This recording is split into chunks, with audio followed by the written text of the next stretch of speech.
die! Hello, everyone. Here we go, one. We are back. With, Danganronpa.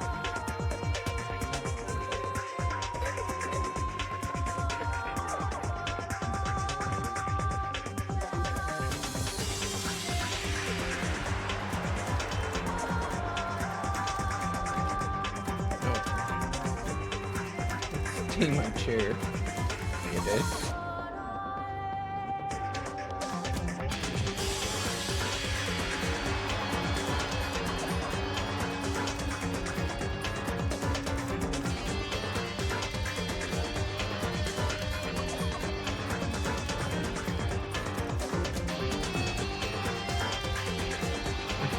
Peak Danganronpa time.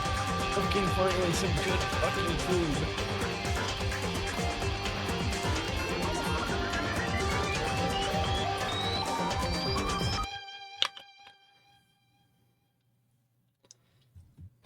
Danganronpa.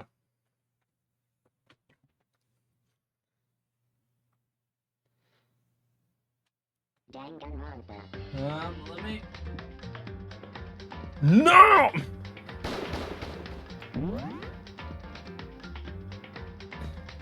Oh, I wonder which one I'm gonna choose!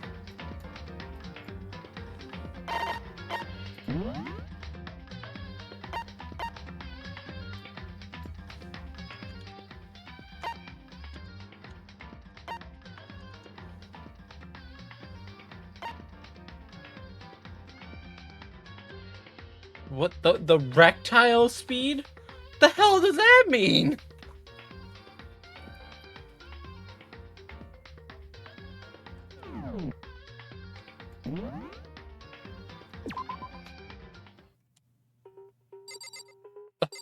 Oh!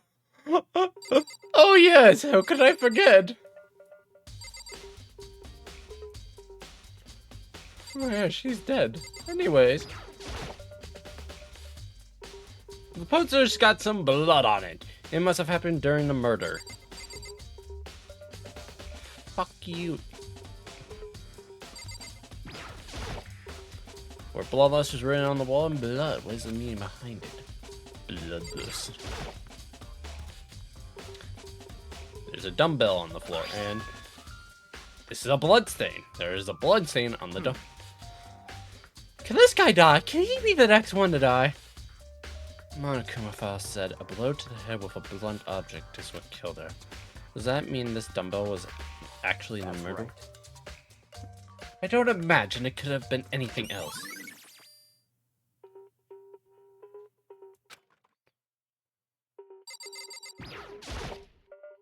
There's fresh blood stain on the carpet. It must have been splattered with blood during the murder. Dude had a real complex about being weak.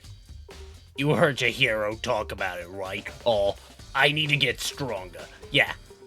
Yeah, I do remember she said that more than once. Sure did, which I guess explains the trip down here. But did she really need to get stronger that badly? I already mentioned it, but she was a girl after all. Most girls aren't all that strong. Good. I don't know, man. Haven't really thought about that stuff.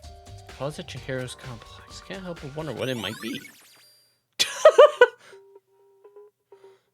Monda's account has been added to the truth book. I use this locker room all the time now. It's become the site of Chihiro's death. But why was she killed in the locker? Actually, if you think about it, she could have been killed somewhere else and carried. She was very light, that is true. It wouldn't be hard for someone to carry her, but still. I still think she came here on her own by choice. Makes you say that?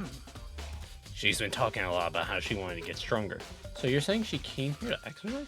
But according to the Monokuma file, apparently she was killed around 2 in the morning. Would she really have been exercising on me? Hina or myself are usually in the locker room during the day, so she probably avoided it then. Although we invited her to join us more than once, she never showed up. So I can only assume she was trying to avoid. And said she came to exercise in the middle of the night. However, Perhaps but it's difficult for me to imagine she would have come alone. She did what wanted, sorry, but she specifically meant she couldn't do it by herself. She needed support from others. So you're saying she could have here, well, not a trained secret, but that she also would come with someone else. It's a possibility, I think. Now I believe it's time for us to move on. Huh, already? what? New clues won't magically appear by standing around here. We need to check every aspect of this case. That's true, but Let's go. if you're satisfied, let's hurry up and proceed. So pushy. I got caught up with the wrong person this time. God damn it, why are you? So, this is our next location. What? This place is related to the investigation. Figure it out for yourself. It's no fun if you don't, right? God damn you. What about this? Does this have any location? Don't know. I don't think it's related to what. You don't know that. It could be.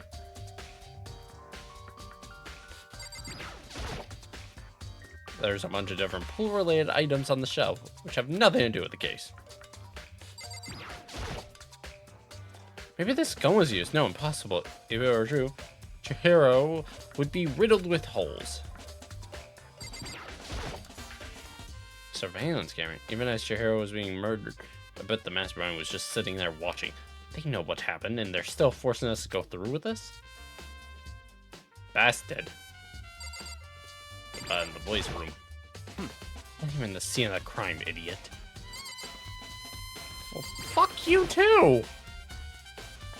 Alright, this cover is meant to work with our handbooks, right? What? Do you have an issue with it? If so, you should take it up with the Monokuma.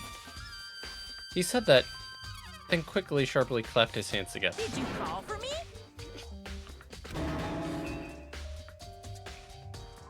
What? Has he been domesticated? That's right. It seems that Makoto has a question for you. You need something? Sure, what's up? Well, it's just about this Yeah. card reader. Yes, the card readers have all been designed to interface with each other, each of your handbooks. You can only enter the locker room corresponding to the gender listed in your individual handbook.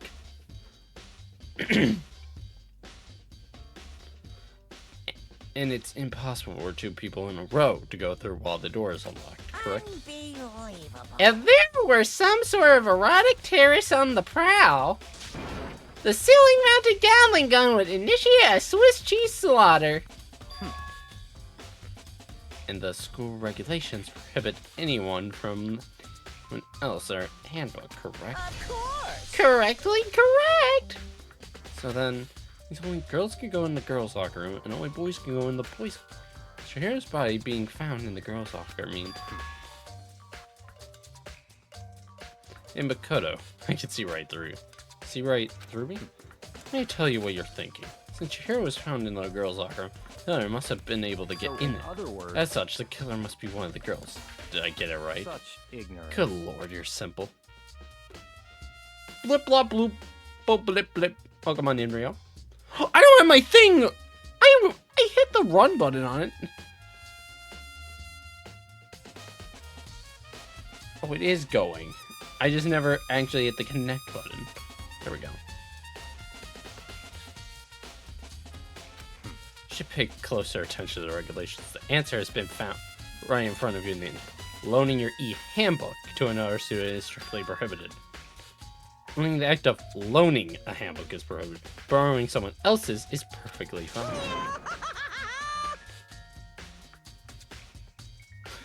Shut up. I would expect nothing less from the prodigal son of the noble Tagami. Tringo. This single tome is not taped to the wall. Trinko. It's pissing me off. So you managed to sniff out the loophole in the regulations.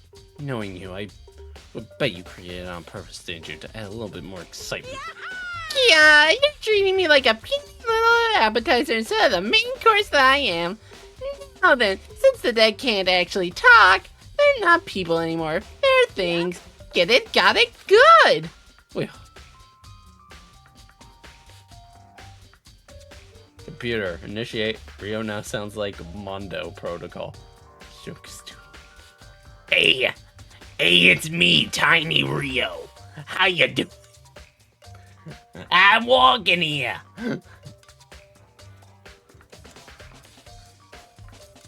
But in order to borrow from someone, then that means someone would have to loan it to. So So sleepy. Just listening to you makes me want to pass out. Be more like Byakuya and get your poop together. Unbelievable.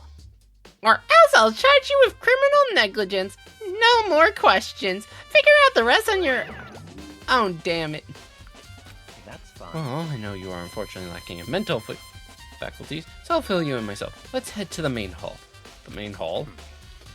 That'll help you understand what's going on. Nice. We walked all the way here to this damn safe. True. Install thing into the ceiling with... Jesus. So, what are we looking for here? Does that mean I have to figure out for myself?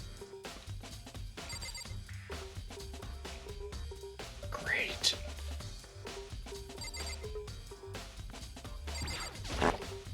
Oh. Oh. A surveillance camera. And there's what I can only assume is a gun attached to it.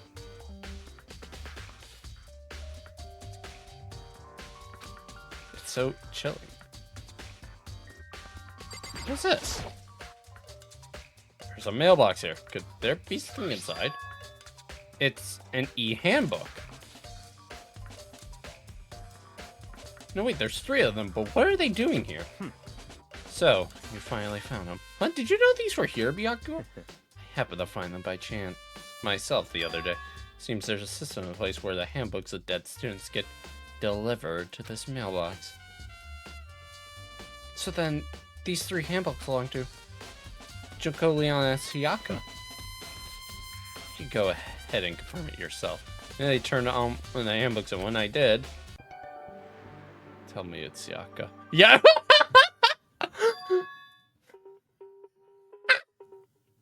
You're right, this is Sayaka's handbook. Now do you understand? This is the key to the loophole that I revealed earlier. Oh, he knows. No, I think you should be like totally super serious with him. Jesus! Found it because of the scent. He just did this, he went...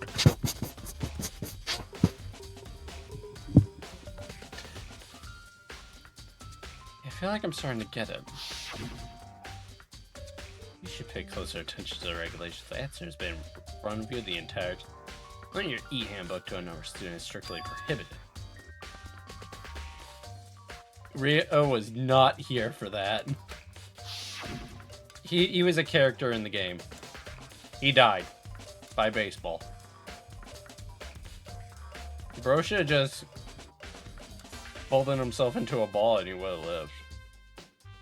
Yeah, I see now. I understand. What? Hold on a second. What's wrong? Very strange. That's strange. Where are the handbooks? Oh, turn on. Is that broken? Whose is it? The other handbook showed Junko's name when I started it up. And the one that won't turn on must be Leon's, right? Let's see. It would make sense, yes. After all, he did get pummeled with dozens and dozens of baseballs. Pummeled with baseball. Oh, hey! You get to watch it, Rio!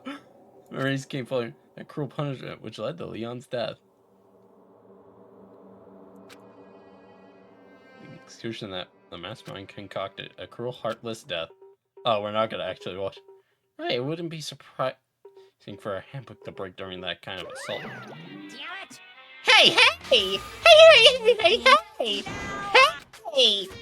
What? That e-handbook is essential to students' life here. Crucial, integral, instrumental, a super big deal. There's no way it would break that easily. But it did. That's impossible! If I say it wouldn't break, it won't freaking break. It can withstand up to 10 tons of pressure and it's waterproof up to 100 meters, okay? How is something waterproof up to a certain amount of depth? What? I think if something is completely submerged in water thickness. Oh. Okay, that makes more sense, but I feel like you should then say, like, it could go down 100 meters in water instead of saying it's waterproof, but okay. Source, I need the fuck. Oh. No, I think you actually are right, though, on the water thickness. I don't care how many baseballs you hit it with. It wouldn't do crap. Oh, but here in my amazing handbook does have one single... It does? I can't hear But it's a you. secret! I wouldn't want you go breaking any more handbooks. What? And Leon must have broke it somehow without realizing whose weakness was, right? Hard to say. You know what I think? I think his handbook isn't actually broken. Well, you might ask, how could that be? Leaving the question hanging in the air, Monokuma disappeared. What just happened? Monokuma said it's not broken, but it's an undeniable fact that it's not turned. That's fine. Well, I don't see any connection to the case, so it doesn't matter for now. You think so? Either way, something about it still bothers me. I must warn you, I'm training in the ancient arts of Fuji Monokuma. The magical ball thing. And Fuji is the attacking balls. Trustful source. Okay, then this should be enough to get things rolling. Let's begin our investigation in earnest and track down the true culprit. And we need to find who killed Chihiro. To be exact, not quite. Huh? Not quite? Bitch! What do you mean? What do you mean by that, Byakuya? To be exact, not... Certainly, I want to reveal Chihiro's killer, but more precisely, I want to discover the true identity of Genocide Jack. Then, you really believe Genocide Jack is the one that killed Don't Chihiro? make me repeat myself. I have no doubt that Genocide Jack is the culprit in this case. Murder Scene is Genocide Jack, What? right? There's nobody else it could be. Murder Scene, who kills again and again using bizarre and brutal methods. They're like a ghost, attacking silently and slipping away before the police can catch up to them.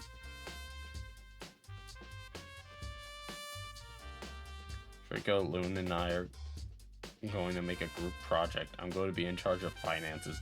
I have gambling addiction. Loon is CEO. She wakes up at 8 p.m.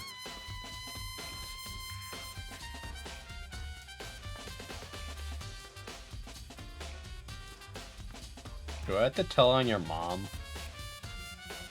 And what nickname did the internet give this mysterious serial killer? Genocide Jack. They say he killed thousands of people, but that's gotta be an urban legend still. Could one of us really be a demented psychotic killer? They're not wrong to wonder. But words mean little. I have something that will prove it, and I can show you. Then show me, bitch! Okay. Don't make me repeat myself.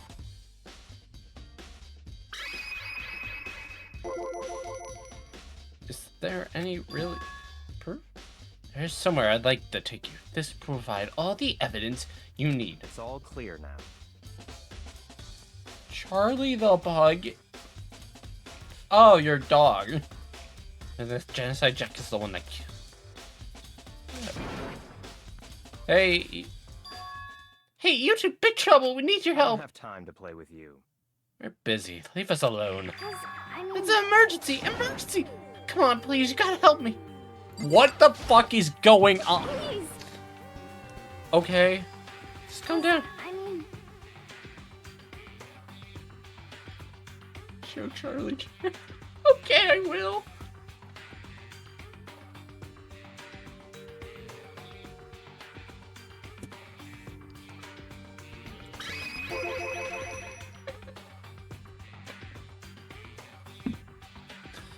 emergency? What happened? Well, something's wrong with Toko. She's acting super strange. I mean, she was acting pretty strange earlier. What should we do? Very strange. Since it's Toko, I must admit, I'm intrigued. Suppose we could take a second to see what's going on with her. Sure? Don't make me repeat myself. I didn't expect that. I thought for sure you'd just say no, but that would be the end of it. Okay, come on, hurry. Wait for us, you know. Let's go. Looks like she headed to Toko's room. I was like, you're right. Damn it! Wait, can I? I don't really care all that much about Toko's body.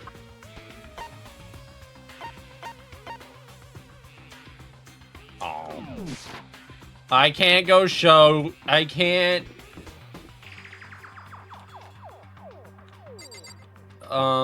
Traumatize a 3-year-old dog. Guys are too slow. I think you're just too fast. So, what's the emergency? Well, after what happened in the girls' locker room, we left Toko in her room so she could. Well, we came back to check on her, you know, see how she was doing. And when we did, it was weird. She refused to come out, and she kept saying all this weird stuff. That's fine. We should try talking to her ourselves. Yeah, good idea. Hey, bucko. Hurry up and do it. Okay, fine. Fuck you too. May as well give it a shot. Hung open, slowly inside. What the fuck? Holy crap. An aura of negativity flowed out from behind the door, forcing a gasp out of me. What? Oh, nothing. It's just that, Hina was really worried about you, holding yourself up in your room. Leave me alone. Yeah, sure thing. But, could you open up, just for a second? Won't allow it. Huh? Won't let Genocide Jack have control. And just like that, she slammed the door in my face. What was that? She's been acting like that the whole time. When I rang a little while ago. I'll drive out the killer. Drive out the murder speed. It doesn't make any sense, right? I was afraid to leave her in there alone, so I tried to bust down her door. I felt like something was holding it shut on the other side. I couldn't get bud. Toko was scared enough to even bar her door. Does she think the same? Does she think the same thing as Byakuya? Does she think the serial killer Genocide Jack really murdered Chihiro? Is that why Toko's so scared? Whatever it is, I'm really worried about her. Is there anyone who might be able to persuade her?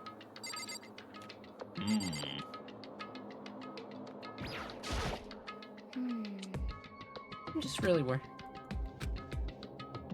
Oh.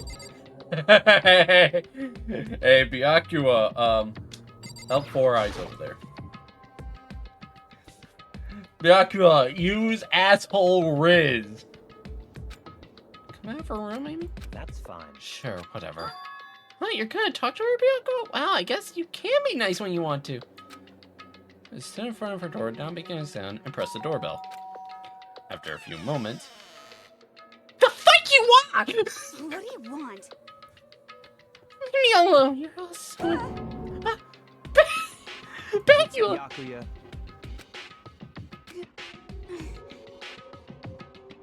I'm sorry. Couldn't keep our promise. Don't worry, never again. I won't let Genocide Jack have control of her again. And with that, the door slammed shut. Byakuya can pull. There's something else we can do. Let's get back to the investigation. Hold on. Toko. What was Toko talking about just now? Something about a promise? Oh, I have no idea. I'm one of delusions, I'm sure. But Stop talking. if I say I don't know, that means I don't know. Just let Hina take care of her. Oh, yeah, okay. I'll stay here and keep an eye on her. Let's go. Well then, let's go. Oh, we're waiting for our line. Byakuya's. Byakuya! But he didn't even look back, let alone say anything. He just kept on walking towards his destination, finally he to stop in front of a certain room. The library? Come on, let's go in. You know, he's just taking me on memory lane here.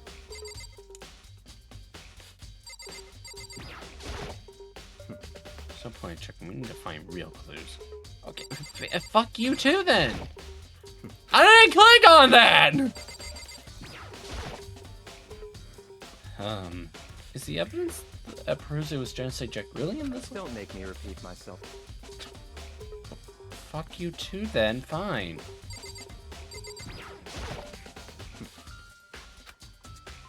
Okay, what's in the door? I remember on the other side of this door, it's the archive room. Hurry up and go inside. Oh, here? Let's go. It all makes sense once you're inside.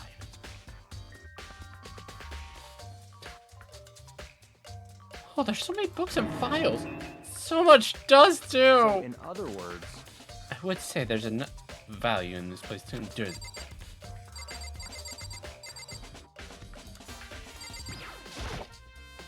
Just a ton of thick files stuffed in. Yeah, looking through any of them. Let me give you a little one. Those things are filled with graphic, disturbing photos from all kinds of. It's kind of a thing any normal person wouldn't ever want to look. What do you mean? Those files are investigation.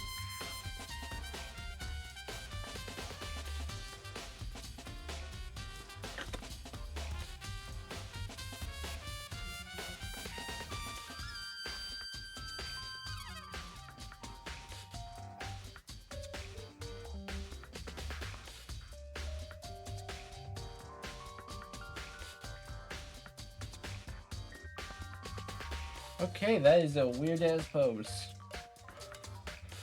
Those files are investigation reports related to different cold cases. Those are internal documents for police eyes only. They're not the kind of thing you expect to leak. Oh?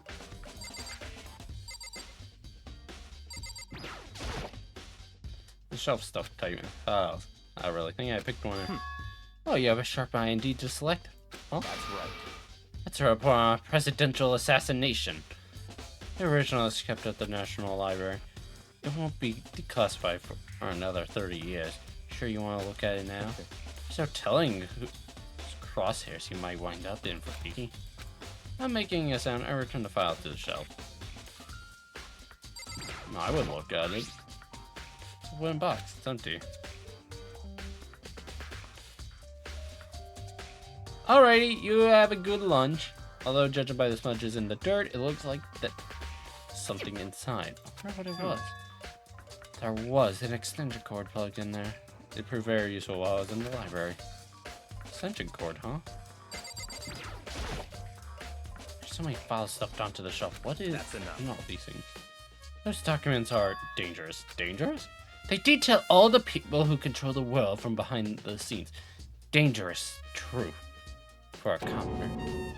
You mean like members of the Diet or something? The Diet? No, I mean the ones with real power. The secret console controlling everything from the shaft. You're ready to disappear. Take a look. There are some very interesting people in there. You're just kidding, right? Am I? I'll just let it go for now.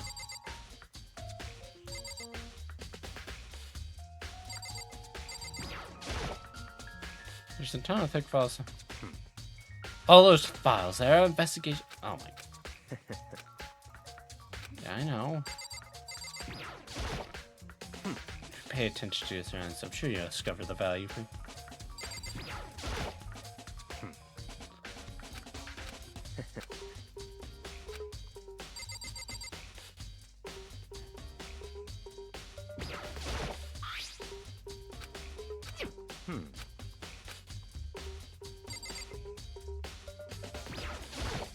That's right.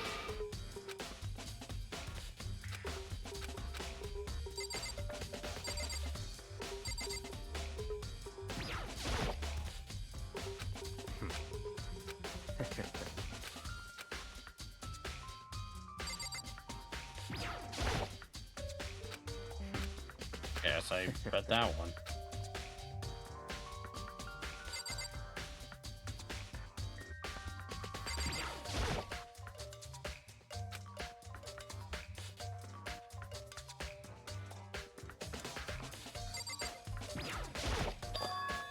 Jesus Christ! Oh, it's a desk lamp. Oh yeah, it's the same one I saw Byakko using in the library before. Do you have a problem with that lamp? It was here before, then I moved it over there. It's too dark over there, so I thought I'd put it to good use. So, are you finally beginning to understand the true splendor of this library?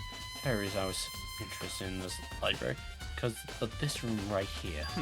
It's home to classified government documents, police records, things no ordinary person would ever see. Isn't it magnificent? This can't be for real, right? Such ignorance. That's your guys' problem. Anything that doesn't fit into your preconceived reality, you label it a lie. Well, it's not that. It's not like I totally refuse to believe it, but, I mean, there's just so much. Could anyone have put all this together? I suppose it goes to show just how much hope truly wields, or perhaps the mastermind may have wanted to provide us enough entertainment to keep us from getting bored. It's no use. I can't keep up with all this. It's just too unreal. What's wrong? Still can't believe it? How about you? How can you believe it so easily? Things like that are usually impossible. What do you mean, usually? Usual, normal, ordinary, simple? Those things don't exist anywhere in the real world. If you don't understand what they actually represent, you don't understand the nature of any. You don't pull your punches, do you?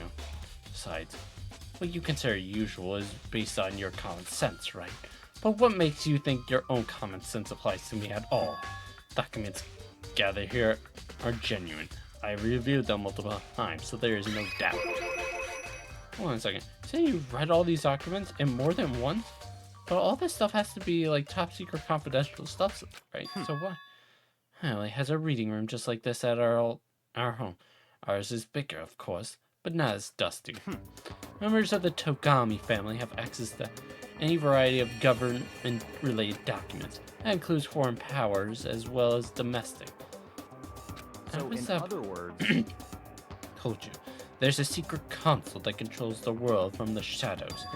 My family is a member of that council, and I have within me the bloodline that will allow me to one day bend the world to my will. But to become such a ruler, I must know all levels of this world, backwards and forward. So whenever I have time, I'd like to review whatever documented materials that interest me. Which is why I can proclaim without a doubt that materials gathered here are the real thing. This is beyond believing or not believing. Byakko is actually starting to scare me more than actual mess. And what's always interested me the most were the cult case police investigation reports. Reading through those reports always has been a hobby of mine ever since I was little. Excellent mental exercise. I've solved more than a few of those cases just by reviewing the reports. And among all those reports, one of my most recent favorite is the Genocide Jack case. As he talked, Byakko grabbed a specific file from the shelf. that's right. This is a complete case file. Every single report surrounding the Genocide Jack cases has been compiled in here. Because there are so many, allow me to quickly summarize the main points. To begin, there are two notable characteristics in every Genocide Jack murder. First characteristic, that at every crime scene the word bloodlust is written in the victim's own blood. And the second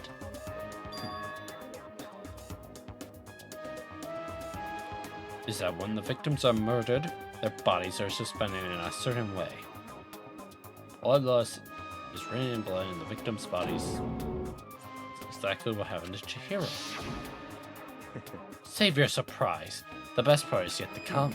For the second characteristic, where the victims are suspended, only ones who knew about that particular fact were members of the police and other higher-ups. By all accounts, nobody in the media ever found out. In other words, no one on the news, no one online, nobody knew about that aspect of each crime. Only key officials and the killer himself knew about this act of mounting the victim.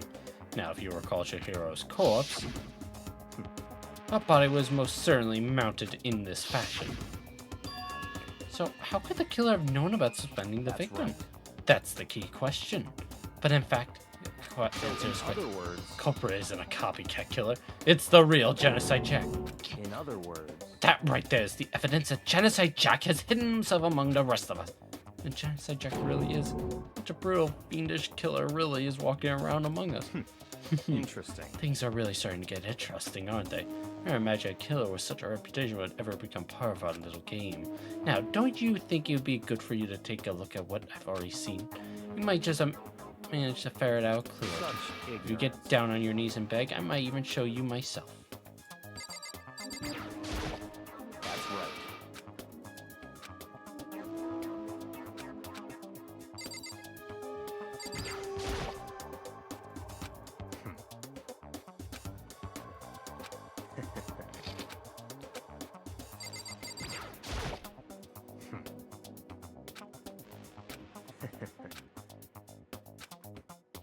Rather not.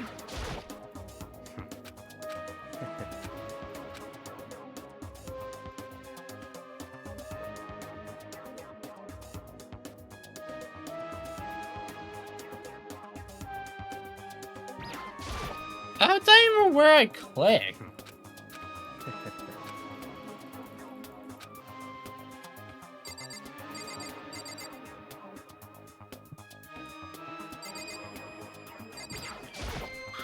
I want to make sure.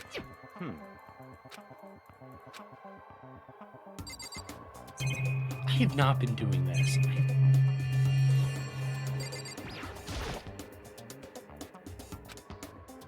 That's fine. Oh, you didn't beg, but I guess it's okay. Feel free to look at it in here, but you can't take it with you. Holy shit! It's actually just a yearbook. Okay, handed me the file and I flipped through it with tense, nervous, and my hand stopped. I reached the page where the photo of the scene.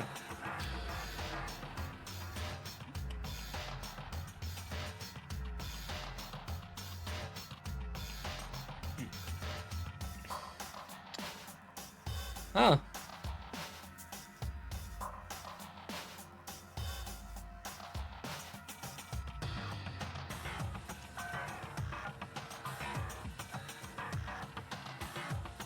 No, both of them deserve to die.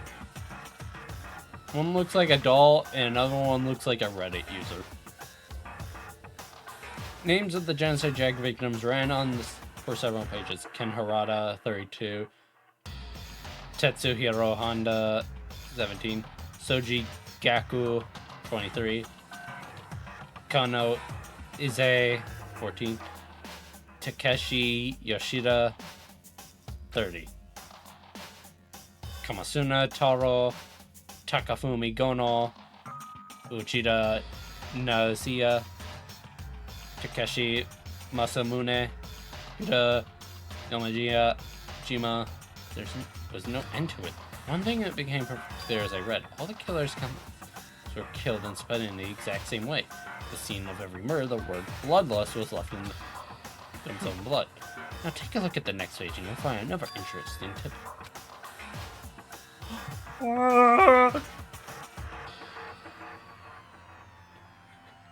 Profiling results. All the crimes took place either on weekdays at night, during holidays, either day or night. The most common time for the killing to take place was on holidays in the afternoon. It is on these acts it could be suggested that the suspect may be a student. Evidence suggests that the suspect lingered at the scene, but when they did, they were in a panic. Because an eyewitness had never come forward. It's unlikely there were any external reason for this. This confused behavior suggests that the suspect may potentially suffer from dissociative identity disorder. So, in other words, The key point here is that the culprit may have a split personality. A split personality? Like the kind of thing you see on TV? It's not part of another totally unbelievable story, but this one is way more unbelievable than anything else up till now. Or maybe it really isn't. I don't know. I feel like my mind has gone numb. Does Makoto not believe in split personality?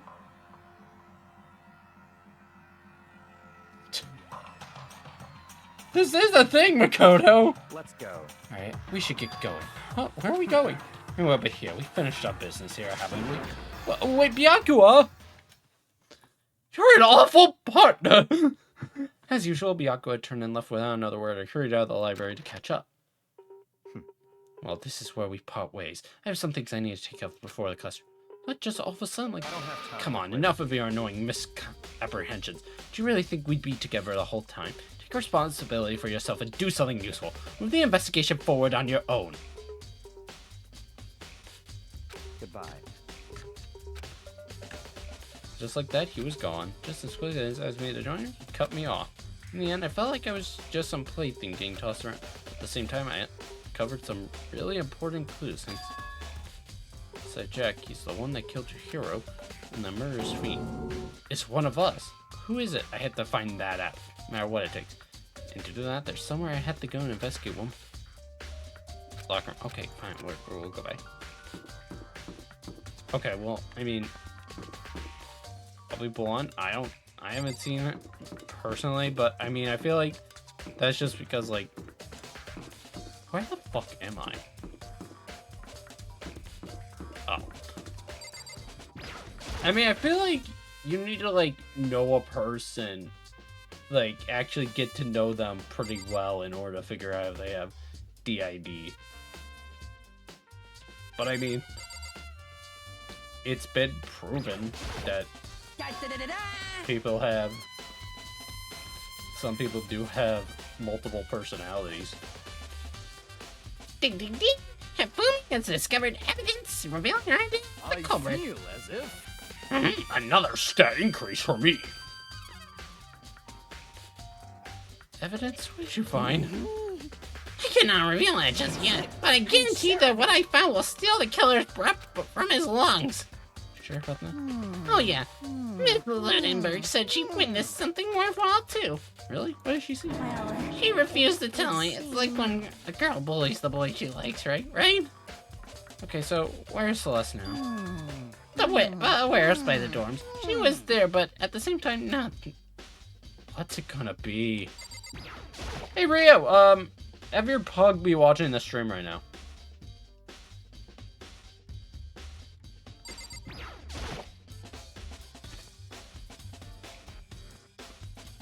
Keep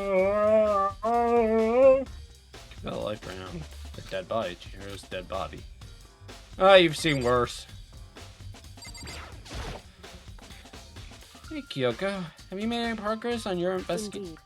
Generally speaking. However, But I have to get going. There's something unrelated to take care of. Something besides the investigation? What is wow. it? Nothing you need to worry about. Just concentrate on the murder. But So then, before I go, let me give you one piece of advice. You should examine Chihiro's body one more time. Thoroughly. Also, her handbook is missing. You might want to determine its whereabouts. goodbye. That's it. I'll be praying for your success. With that, Kyoko turned and left the girls' locker. Guess I'll take another look at the body then. And Chihiro's handbook is missing. That's definitely worth worrying about.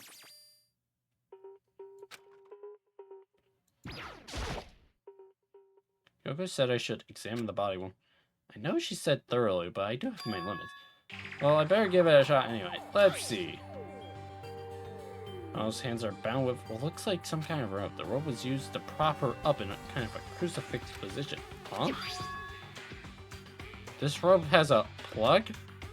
Wait, so then this is a rope at all. That is the longest extension cord I've ever seen. Jesus. Actually, no, that's not the long. That's the strongest extension cord I've ever seen. Holy shit, wait a minute. That's holding up a body.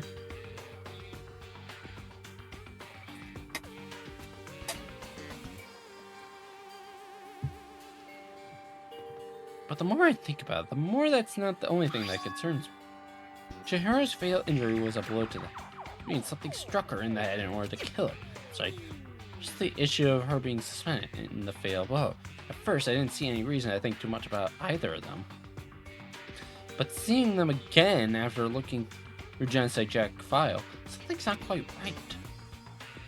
What does this all mean?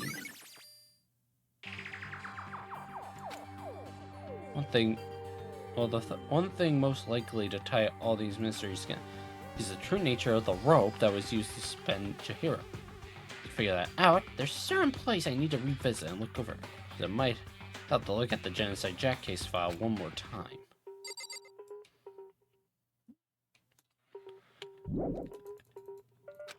You just said you needed to go.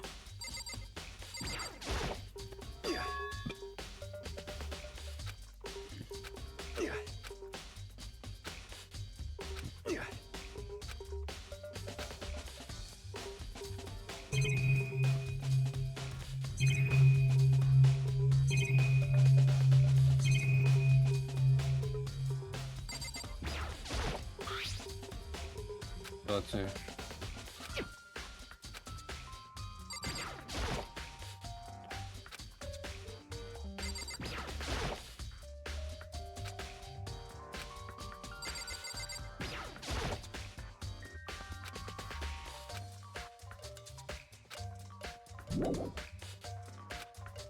What else do you need to check? But big breast is pretty noticeable too. The girls' locker room doesn't seem like the kind of place you find something like this.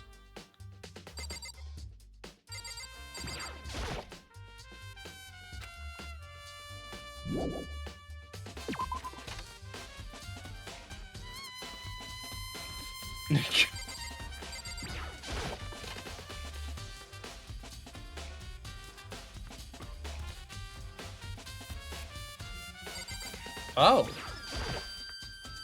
Huh, this poster.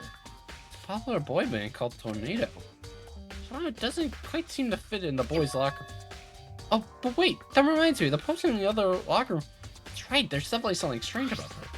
The boys' locker room, there's a poster of a popular boy band. In the girls' locker room, there's a poster of a big-breasted swimsuit model. Could the posters have been switched? Shit-rock? But if they were, why? What reason would anyone... You should talk to someone who knows a little bit more about the locker room. That's hardwood. That... Oh, what? What the fuck? Who took a shit on my floor? Rio, your dog shat on the floor! There's a strange stain on the carpet. What is it? God, that reminds me of Thursday at work. God. So, at work, I get paged to the courtesy center, and my manager tells me, "Hey, David, get a mop bucket. We need you to clean up, because someone pooped." I didn't even mean to That's it. Well, and I was like, and I was like, okay, I mean, it shouldn't be that bad, right? My name is David! Damn, I want some ice cream! David, that is my name! David, where is my ball? Also, like, this goes to show you don't pay attention. I use my name in almost everything. I've said my name is David multiple times.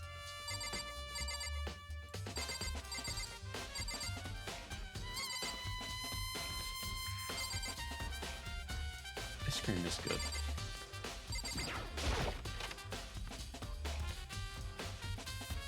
Anyways.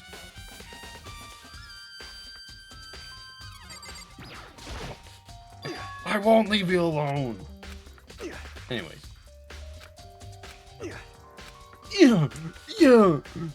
Spicy crap. Okay, I can talk about my story now. So, I get over there with the mop bucket, and it's a trail. It's a trail going from the snack aisle almost all the way to the candy aisle. And there were like puddles of like just poop.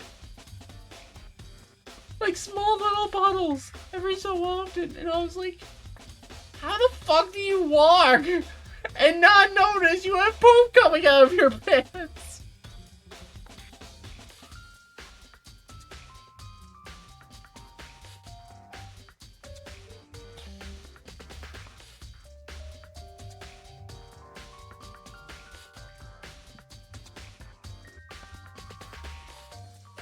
It really was. Yeah, that's not even the worst part. So I then had to throw away the mop head. And like a dumbass, I didn't think to just go get gloves because I thought I could just like have the thing just like fall. Because I mean, I was already at the trash can and then I would have to go across the store to go get the gloves. So I tried to just like shake it off. It wasn't coming off and I was just like, come on! Ugh! I had to just pull it down and I was like, ugh! Went and washed my hands for like a good like 5 minutes. Oh.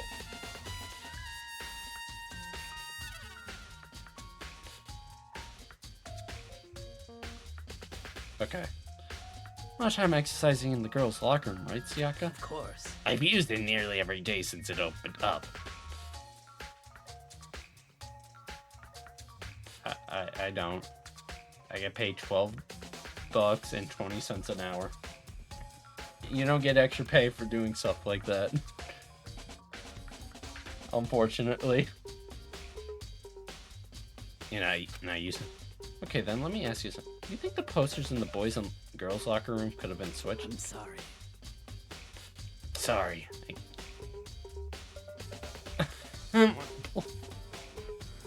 Yeah, no, it makes me money. That's why I'm able to buy stuff like that I have.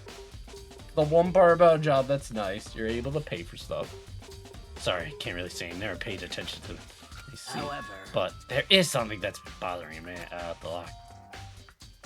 You see, I like to drink a little protein coffee every time I finish up. Protein coffee!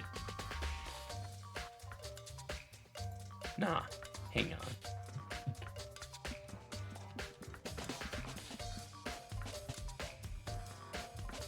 This is a real thing. And protein coffee, often referred to Proffee.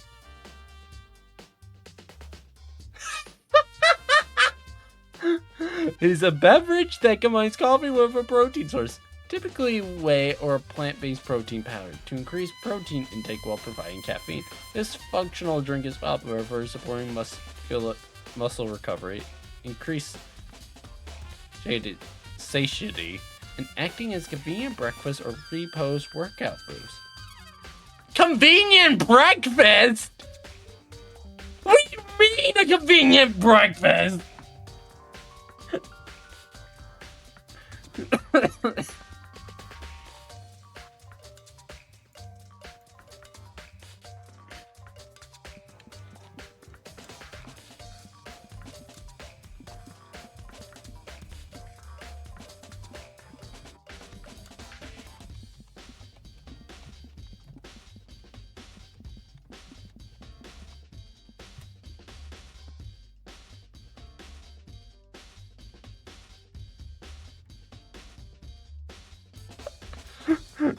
Protein coffee is highly likely to increase your bowel movement frequency, often acting as a double whammy. It stimulates the gut via both caffeine and protein additives. While individual responses vary, you can generally expect an increased, sometimes urgent, need to use the restroom shortly after consumption. She was the shitter! We have protein coffee? In the warehouse. It's not the...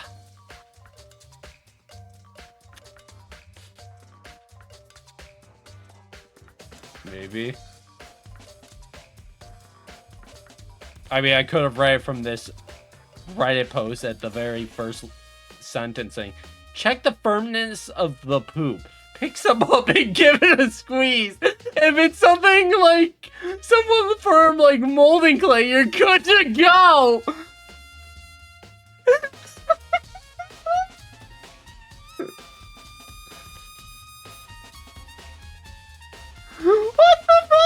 I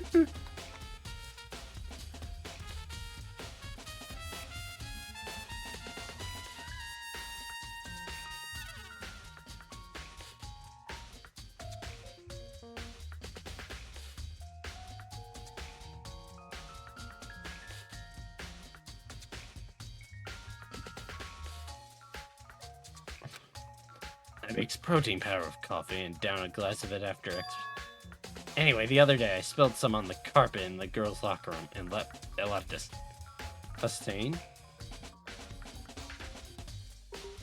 But I don't see any stain on the carpet. Of course. Exactly, I noticed it earlier. The stain has disappeared. I can only assume someone came along and cleaned it up. Yeah, likely. I'm losing my mind over this comment.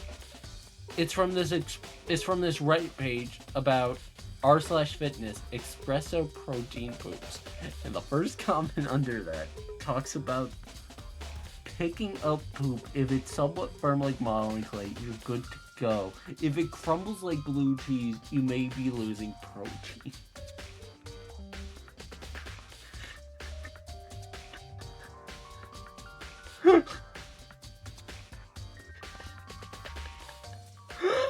But still, isn't it unusually clean, as if there was never a stain here to begin with.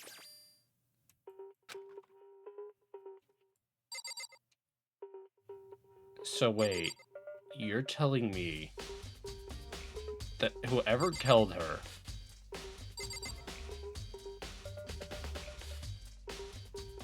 somehow moved a carpet out from underneath these two things? Which actually, now that I'm looking at them, they don't look all that heavy. They don't have dumbbells on them, so never mind what I was saying.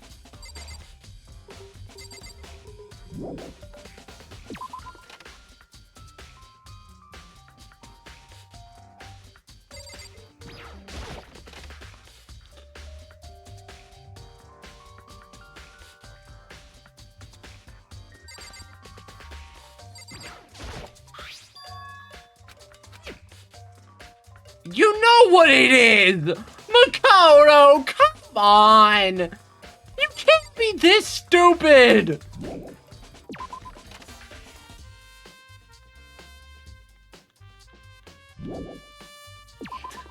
I don't think that is at all what this could be even represented to, because, I mean, it's a metal contraption. It would just probably rip it.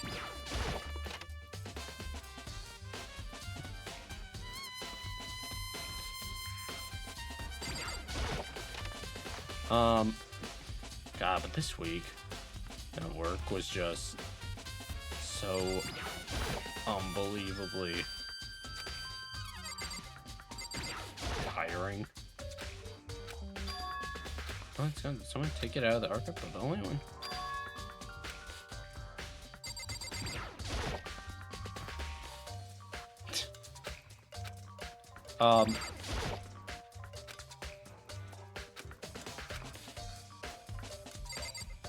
Oh, I know what I was gonna say. Yeah, this week at work, though, it was probably my most mentally and physically taxing week of all time. For the simple fact of... what?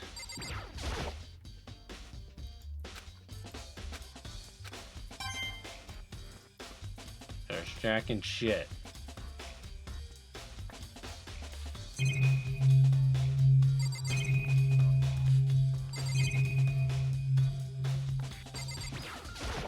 Found a joke by the world's praise. Alright, type it up. Oh, the lamp. Oh, I see it's not plugged in. Lamp's cord isn't long enough to reach that. But the last time I saw it, it was definitely on, and it was definitely right here. Well, that's right. Byakuya said he was using an extension cord. But there's no extension cord here now. I wonder if... I felt the sudden urge to look up the page for desserts on Wikipedia. Do not ask. Scroll down to the gallery.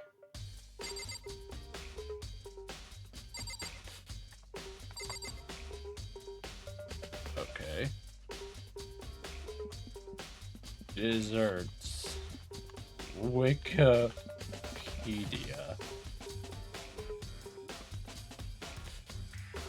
is it the list of desserts or just dessert? While I wait for that, I can continue with my story. So,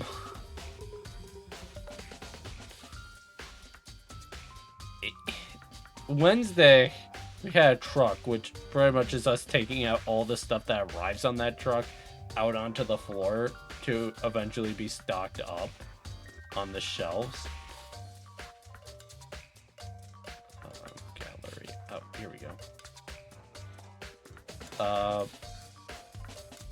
Apple pie, baked Alaska, ice cream with cake topped with a brown meringue, baklava, a pastry comprising layers of phyllo with chopped nuts, sweetened and held together with syrup or honey, baked custard or flan, banana foster made from bananas and vanilla ice cream with a sauce made from butter, brown sugar, cinnamon, dark rum, and banana liqueur.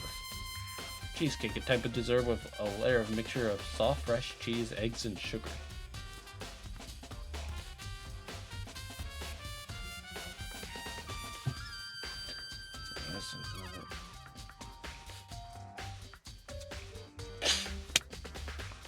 Spotted dick.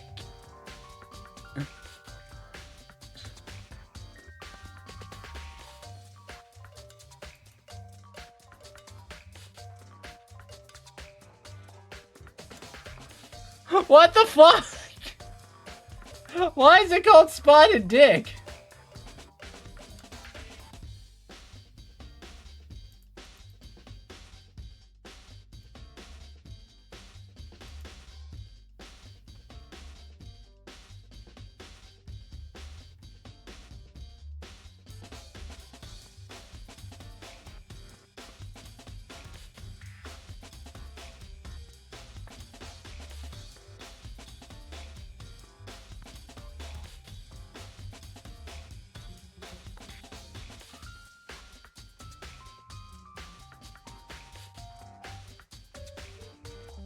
Clarity at its finest.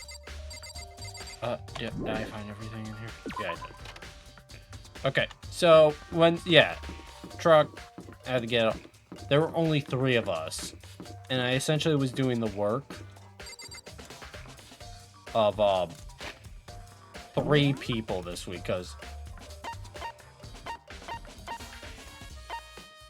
what? Okay, wait, hang on.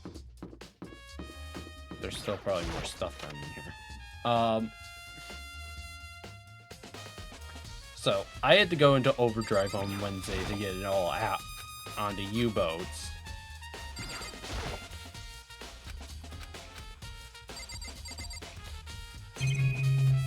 Just so then that way, the back room was cleared for the next day, because we then get a Nash order in, which is essentially just more grocery. I am not clicking on that.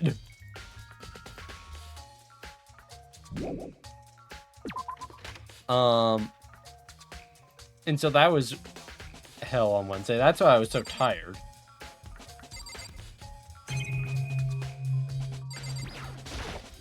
Thursday, of course, was the pool.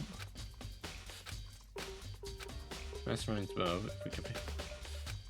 Or okay, I guess there isn't anything in here.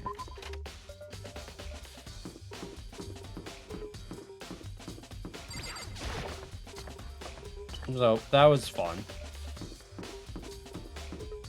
Not oh hi. How unfortunate.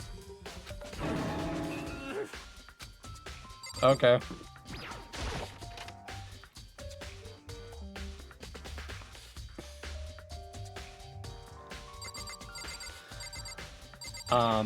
And then yesterday,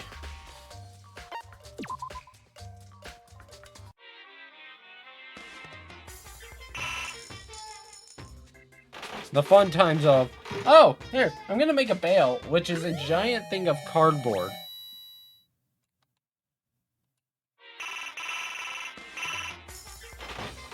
That's all smashed together, and you pretty much put wires in between it to, like, tie it together so that way it doesn't come undone, and then you put paper bag over top of it by cutting the seam. And then you staple it on. Yeah, of course I need a little gotcha break. Why is that one dying?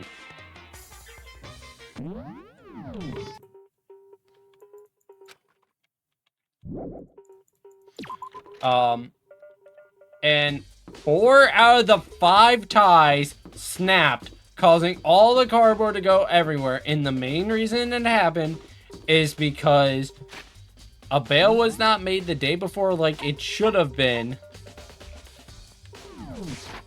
And it was pretty much overflowing. So me, the receiver, and a manager, we all had to just throw it all back into the baler. This took an hour. Oh, hey. Okay, you're sus as hell. And then today was a good day. I didn't really do much. I'm not lying. This was like the first time, I think, at work where I genuinely was starting to fall asleep while working. Like, I genuinely think I would have passed out. There's a park card spoiler. Wow. The only reason why I didn't is because I went and bought a Cadbury dark chocolate bar just for a little bit of like energy and just with a little like sugar rush. It goddamn worked. The moment I consumed it, I was just like, oh. This is where she won't come out and she keeps mumbling about something about the genocide. So I just left her there. You left her? My head was all swimming. I was getting pretty hungry. Oh, but don't worry. I'll be right back as soon as I'm done eating. Toka's not exactly pleasant, but I'm so worried. What are you eating? A donut, of course. Of course. There's 2 things I'm sure God created. Outer space and donuts. Really? I bet Cheryl would like to eat more donuts. Maybe that was her one big regret. Oh, I should have tried to spend more time with her. I'm gonna think of it. Who did she spend time with? Well, Yeah, she was a little bit strange. Didn't really hang out with the other girls. It was like she was trying to keep her distance. Actually, Sakura said that even though you and her invited to hear the was refused. yeah, totally. Yeah, but it's true. It wasn't just us either. It was like she stayed away from all the girls. Was she just shy? I don't know, she talked to the boys all the time. Isn't it kind of weird to be shy around your own sex, but totally fine with the opposites? Oh wait, maybe she was just the guy spoiling her. The law says you can't judge a book by its cover, right? I think so. I never really saw her as that kind of girl.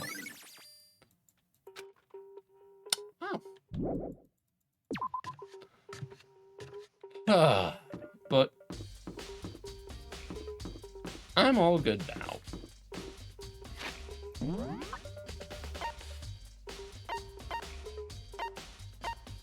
That's the warehouse? I thought that was the kitchen.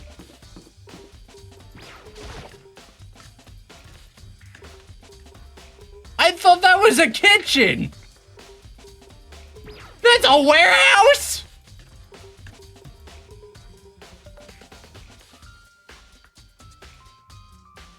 What?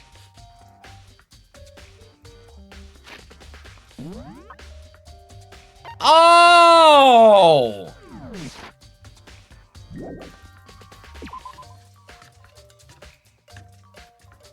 Yeah, I am a dingus. You want to know something?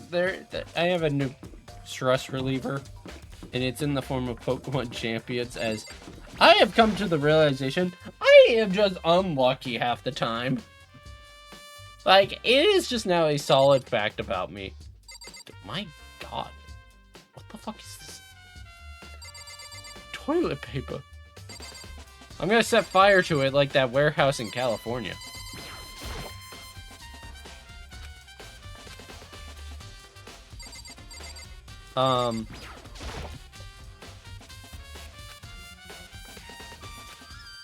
Like, literally today.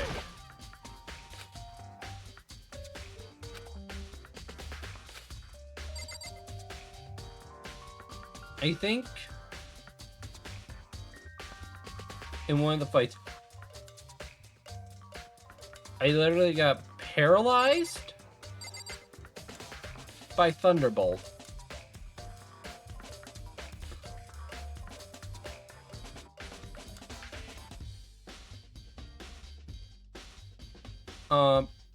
I got critted in a time when it mattered.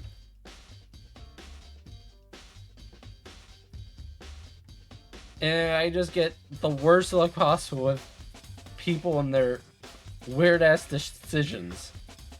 Like, oh, I'm gonna use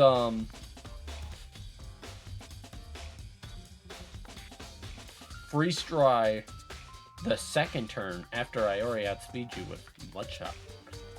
That shit. But if there is one thing if there is one Pokemon move I don't like, it has to be Destiny Bond. Destiny Bond has to be, in my opinion, one of the most cheapest moves to win a fight of all time. Oh look, I'm fast and I'm at 1 HP. Oh, I'm gonna hit Destiny Bond. Oh, I take you with me. Canned. Is this the first Shayaka I mentioned? I don't say anything noteworthy here. I don't even remember this being a... Was this room open? Anyways, let's talk to you. Celeste, what are you doing in here? This warehouse is amazing. It has absolutely everything on top one might need to live to a full life. From food to clothes to towels, there's an endless supply to choose from. I see that, but have you found anything related to the gate? Most I knew you were gonna unfortunate. ask me that. I thought talking about the warehouse itself might misdirect you. I see it was pointless. You did find something. Very well, I'll tell you, and only you. Actually- Last night I saw her here. She was in the warehouse. What? Really? This was right before nighttime. Hmm? What are you doing out this late? Oh, I was just... Are you planning to go exercise, perhaps? What? How did you know? Because I can see a blue track jacket sticking out of that duffel bag you're carrying. Oh, you're right. Thanks. Well, I'd better get going. I'm kind of in a hurry.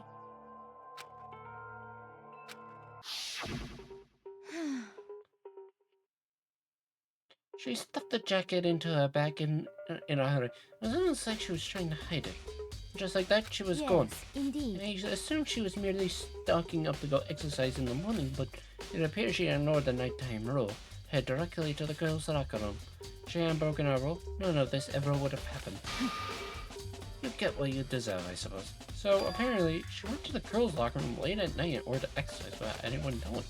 But the strange thing is, there was no trace of a track jacket or double bag Celeste said she saw Chihiro, which would mean the killer would have gotten rid of it somehow.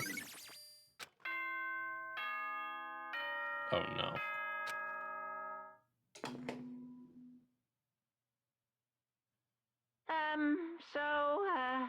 I'm getting tired of waiting. Shall we just plunge right in? It's the moment you've all been What? waiting for. The class trial. You remember where to meet, right? Please go through the red door on the first floor of the school. See you soon. In the class trial, or it's about to begin. Red door is right through here. I mean, I don't have to go now.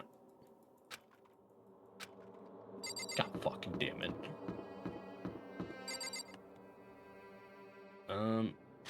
Same as before, I am going to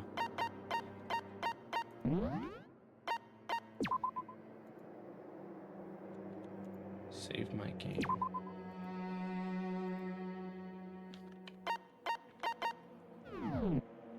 And I want to review my truths.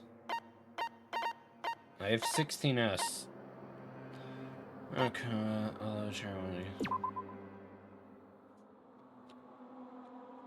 that she desired to help with her efforts. Okay, I think oh, yeah, that's right. I just thought of that. Hey, everyone! Ahem. So, is everyone ready to what? Am I blind or are we missing someone? Yo, Yeah, Toko's naughty. And Toko is You really don't remember? kidding. I'm just kidding. How could I forget that little nut job? She's a crucial part of the class trial this What are time. you gonna Okie do? dokie, I'll go ahead and drag her out here, kicking and screaming. Just one moment, please. Just like he said, a few minutes later, he reappeared dragging Toko behind him. I told him I didn't want to, but he forced me. I can't believe you would drag a girl. Terrible, you. Phew. So now everyone's here, right? Okay then, hustle onto the elevator and let's get the show on the road. I'll see you guys then. let's go. So, shall we get going? It's time to find who killed Chihiro Fujisaki. She was so gentle, so calm and meek. Nobody had any problem with her. Someone made the choice to kill a girl like that? Hey, stop looking at me! What the fuck's wrong with you? That murderer is one of us. Someone standing right here. You ready? We doing this? I don't know why the killer did what they did, but I'm sure it'll work itself out. Justice always prevails, right, bro? Hey, come on. Fucking Toko, man. What's got her so worked up? Well then. I will uncover the villain before I'm such a heinous act on a weaker individual. Miss Fujisaki, I must admit, for being 3D, she was quite remarkable. Of course, just the idea of 3D makes me... Shut up, Pokemon fan! Okay. There's something odd about Toko's behavior. I do not think mere shock is enough to explain it. Oh, there. Shall we go? Shall we begin? No. What if I just say no? You have your own orbit. I guess I wasn't much help at all on this one. I gave you plenty to work with. Show us how far your logic can take you. I don't wanna do this. It's true. Yes. Oh boy! Yeah, just get.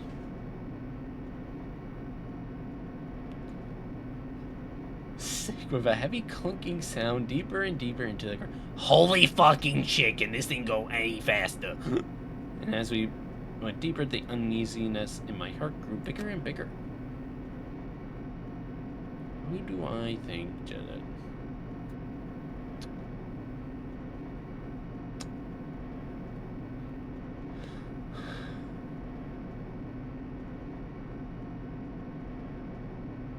I mean,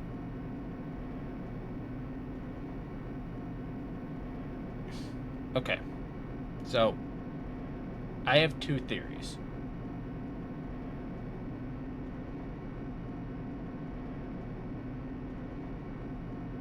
I feel like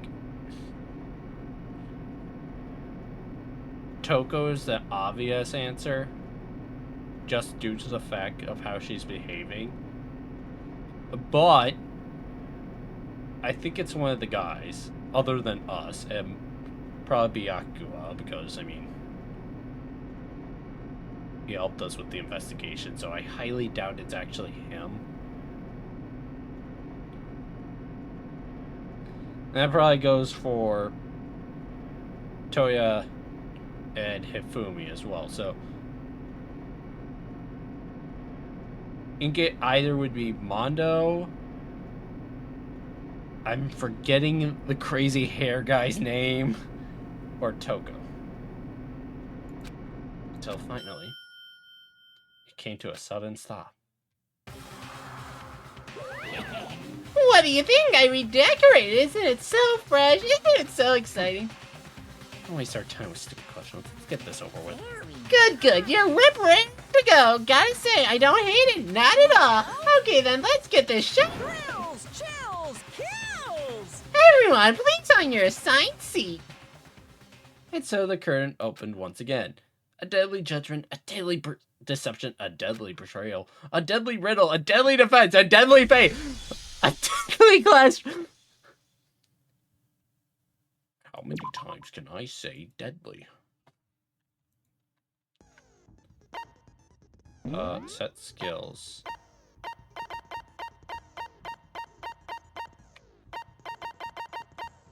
Neural liberation. The focus gauge decreases more slowly during concentration in fever time, effective during non-stop debate. The Hangman Gambit in bullet time.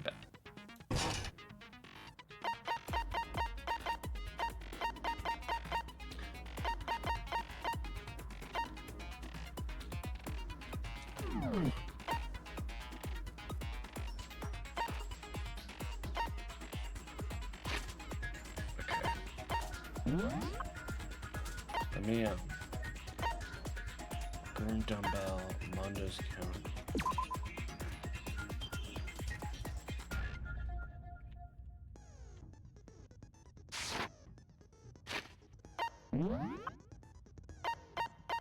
Carter.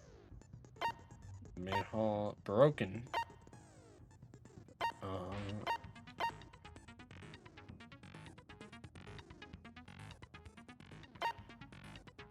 Shit stain, swapped posters, cord.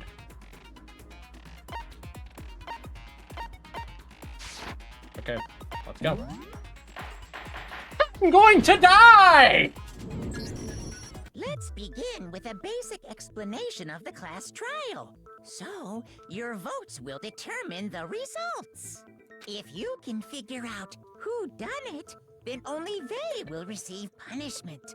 But if you pick the wrong one, then I'll punish everyone besides the blackened, and the one that deceived everyone else will graduate. Okay, then. So, first off, let's talk about the murder weapon! First, we have to make clear what was used to deliver the fatal blow. Gee, I wonder what it was.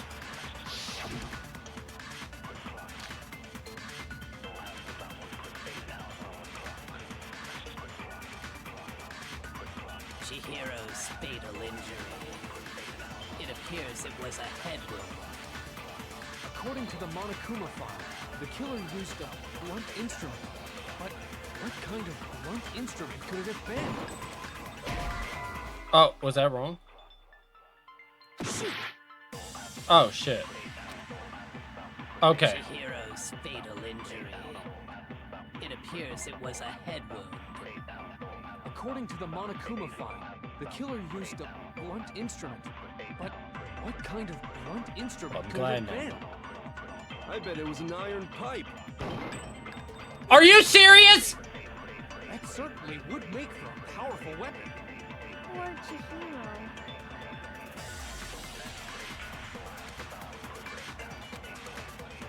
Chihiro's fatal injury. It appears it was a head wound. According to the Monokuma file, the killer Yeah, used a blunt instrument. It's space, right? What kind of blunt instrument could it have been? I bet it was an iron pipe. No, it's wrong. Die! Can we agree that the object that dealt the fatal blow was the dumbbell found at the scene of the crime? I just like that the dead person's is hers the only one? I really think it'd be funny if Sayaka's was the It was only covered in one. blood. I know the There other was ones are nothing probably else at there, the but scene that I could feel have like it'd just be caused that way kind of injury. funnier. And the wound on the victim's head is consistent with the shape of the dumbbell. As far as I'm concerned, there's no mistake and no room for doubt on this one. You looked at her head wound? Yay! That's so creepy! If you don't mind, I will proceed from here. Let's move on to discussion of the culprit. Although, I believe the criminal behind this heinous act is already quite clear. Oh? What? For real? Chihiro's killer is the fiendish serial killer, Genocide Jack. It's Jack the Ripper. London Bridge has fallen down. Did he really kill Chihiro? New element has been... Abso-fucking-lutely. For this to pay, lines of white noise will appear to disrupt your reaction. Your truth bullets will disappear if they hit these lines, so think of them as obstacles. But there's a way to keep this white noise from getting in your head. Press right mouse to attach the silencer, which you can use to shoot down the white noise. Shoot an actual remark with your silencer instead of the white noise. Time will decrease, so a careful aim. God damn it! Why is there more? Why? What does that mean by white noise? Of your actions.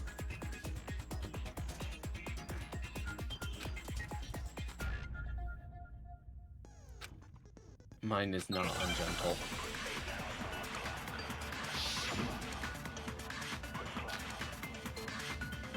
She can hear me? Hang on. The culprit is... I'll be right back. I need to soundproof, I think, my door. Oh, wait. I think I know how she can hear me.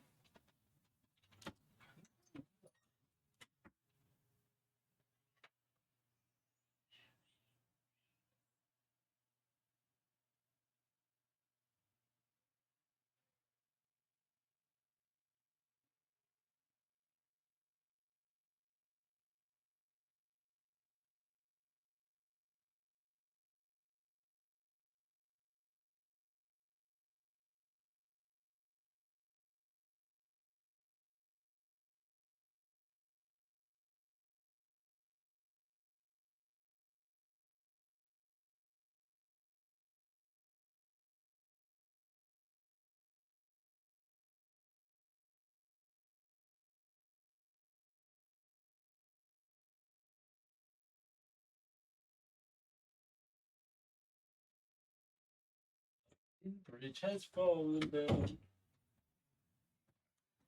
You're gonna see smaller unspoken lines of dialogue just pop up. Fucking hell. Culprit is Case closed, as far as I'm concerned. But that's impossible. Why? What makes it impossible? Well, I mean, come on. There's just no proof for it. What? Hey, so speaking of What? Genocide Jack, I don't know who that is. My mother. The culprit is Genocide Jack. I'm sure of it. Case closed, as far as I'm concerned. But that's impossible. Why? What makes it impossible? Well, I mean, come on. There's just no proof for it. No, that's wrong.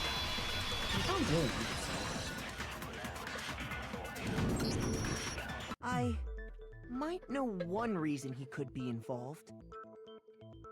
Oh, okay. What? Oh, what? I found this file while I was looking around the archive in the library. I guess it's some kind of confidential file the police put together about the Genocide Jack case. What? That's kind of weird as shit, isn't it? What? What was That's something kind like of that weird as doing in shit, the isn't it? library? What's something like that doing in the The library? why of it is probably more trouble than it's worth. So let's forget about that for now. More importantly, it outlines all the specifics of every Genocide Jack case in exceeding detail. According to the file, there appear to be two defining characteristics in every Genocide Jack case. The first is that a bloody message is found written at the scene of every murder. Oh, that's right. Boob lust. Can we just sacrifice Ifumi with the killer? No. It's actually bloodlust.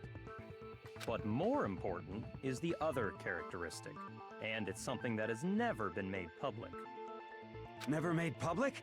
What the hell is it? Never made public. What the hell Why is don't you tell them, Makoto?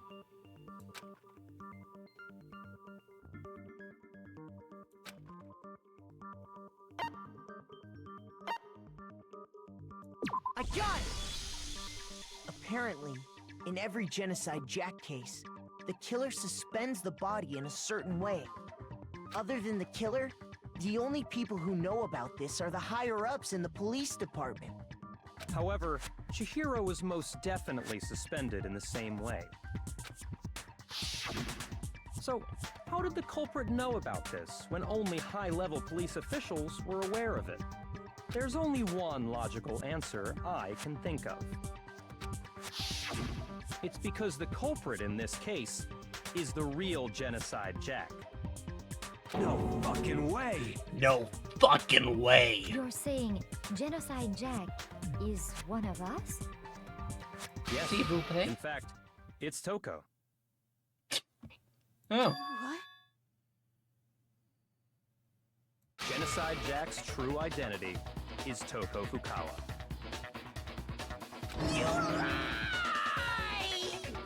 What? Hey, okay, wait, hold on a sec. Toko has like bloodophobia or whatever, remember?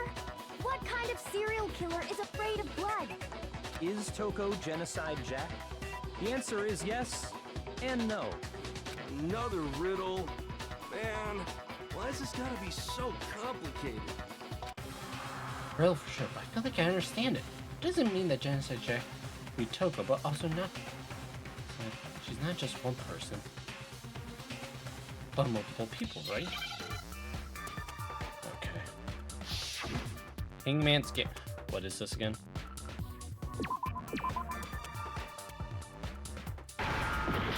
Oh. What? S. No. Oh. This sucks!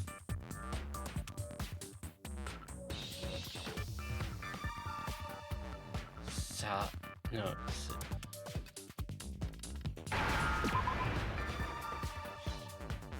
What?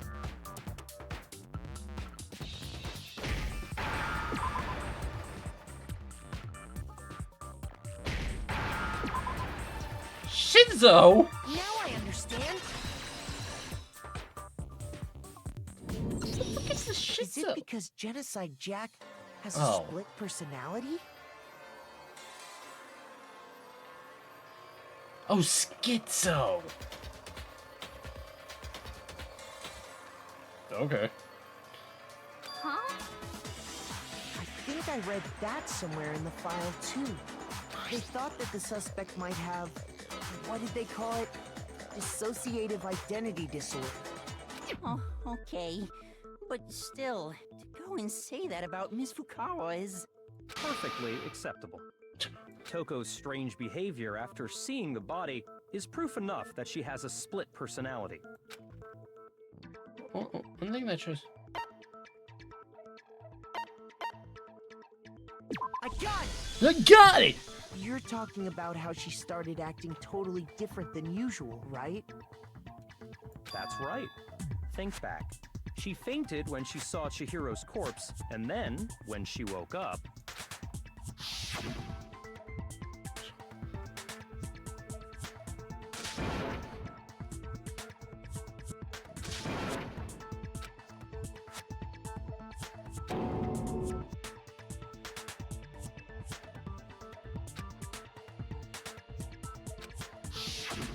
She was acting funny, that's for sure.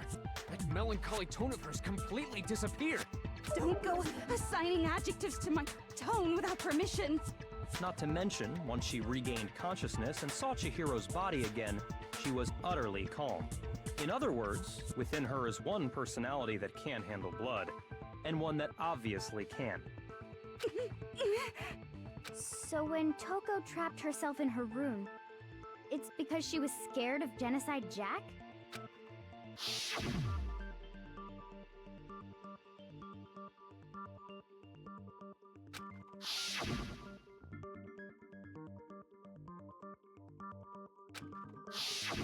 The reason she locked herself in her room wasn't to keep other people from getting in. It was to keep her other personality from getting out. What? What? Toko was afraid.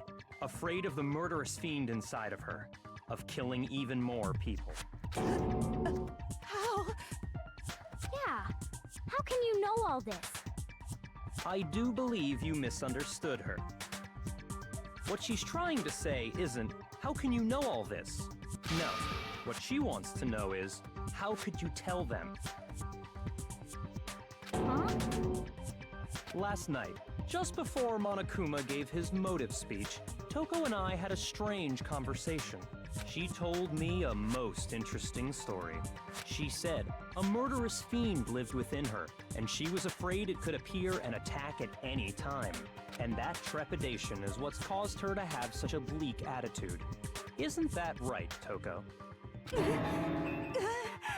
This is all a lie. Right, Toko? You said you wouldn't tell anyone. What? What? Promised! I can't believe you lied! You have only yourself to blame. You came to me with your tragic little story. I didn't ask you to. This is the real world, not some romantic fantasy fairy tale. Besides, you broke your promise first. You said that as long as you were here, no matter what, you wouldn't let Genocide Jack kill anyone. But in spite of that promise,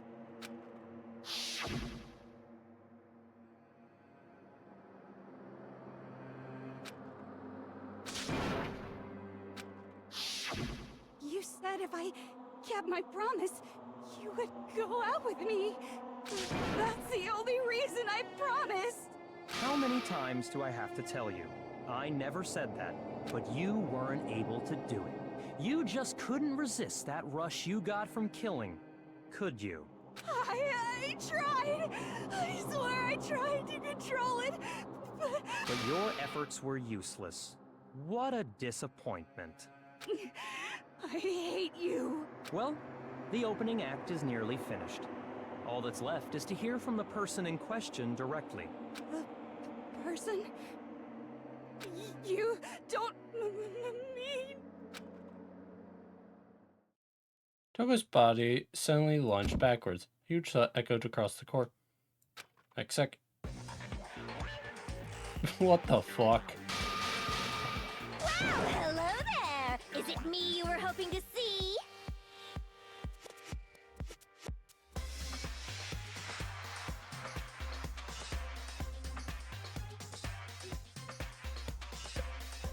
Why the tongue?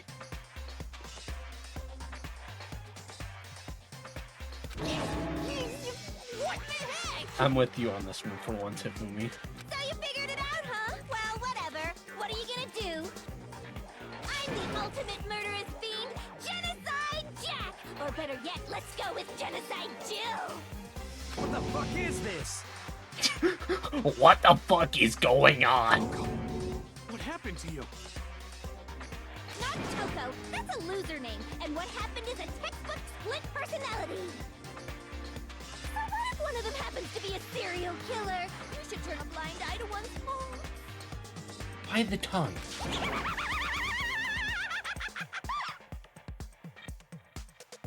So intense. Like they say, sound in murderous mind, sound in murderous body. This one is so different from the one we've come to know. Yes, well, the world is composed of a front and a back, you know. Just like how every inning has a top and a bottom, or how in the depths of every truth lives a little lie. Behind every dark and gloomy soul lives another that shines as bright as the sun!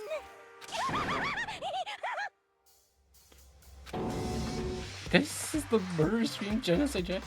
This is beyond its. Miss Jack, Jill, can I ask you a question? What's up? I hate it. Some of us think you might be the mastermind behind our entire situation. What are your thoughts on that? Well, I'll tell you. I am the mastermind of all masterminds. Just kidding. Then it's not true? Of course it's not true! How dare you try to link me to that creepazoid! And another thing, the police and government and society in the outside world are totally powerless! I mean, they just let this idiotic bloodthirsty maniac go buck wild all over town! Sure, I'm a bloodthirsty maniac, but life is pain, right? To live is to hurt other people. It's a necessary evil if you want to survive. The act of living itself causes pain for everyone. Just kidding again! What is going on? This should be enough to convince you. This murderous fiend is responsible for Chihiro's death. There's clearly a motive, so there should be no doubt. A motive?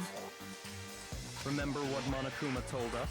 If someone didn't murder and graduate within 24 hours, an embarrassing memory or secret would be revealed. Well, let's assume that Toko's secret was about Genocide Jack. If a secret like that came to light, Toko's life would have undoubtedly been forever ruined. So she had a very clear motive to never have that side of herself exposed. Interesting. Very, very, very interesting. But sorry, as much as I hate to admit it, I'm not the culprit.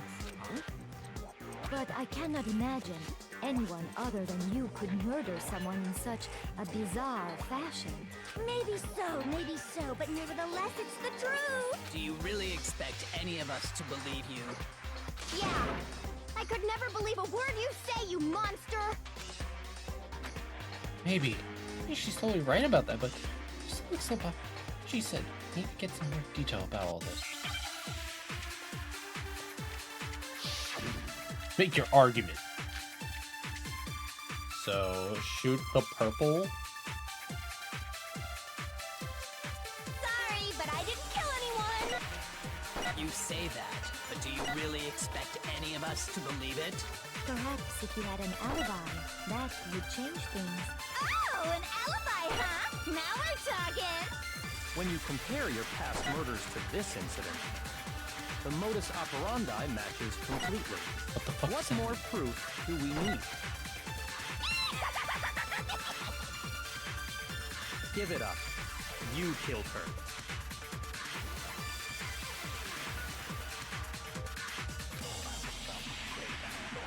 Okay. Sorry, but I didn't kill anyone! You say that, but do you really expect any of us to believe it? Perhaps if you had an alibi, that would change things. Oh, an alibi, huh? Now we're talking! When you compare your past murders to this incident, the modus operandi matches completely. Oh yeah, did it. No, that's wrong! Are the methods of murder really exactly the same? I'm not so sure about that. I think there's a slight difference between the Genocide Jack cases and this one. Huh? How's it any different? Uh-oh, you don't know? Well then, human garbage, let me tell you! Oh, okay. I murder with passion and conviction. I consider myself a professional, and I have a very particular way of doing things. Imagine you go to a fancy Italian restaurant. They're very picky about the noodles, the sauce, everything. But what happened to Chihiro? It'd be like if that same Italian restaurant started using ragu or Chef Boyardee. This is no creation of mine. So she's just autistic. Let me rephrase that in a way that maybe makes more sense. There are two clear differences between the Genocide Jack cases and this one.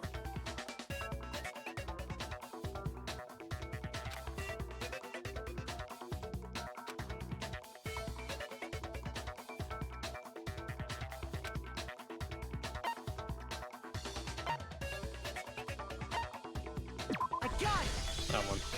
For one, the cause of death is different. In the Genocide Jack murders, all the victims were killed the same way. According to the case file, they were all apparently killed with a pair of scissors. But Chihiro died from a blow to the head, right? Ah, yes. That is remarkably different from the other murders. Wouldn't it be strange for someone who kills the same way without fail to suddenly change their method? And there's more. One more conflicting detail. That's right! In my recipe of murder, if the bloody message is the tortellini, then the arrangement of the body would be the pesto sauce!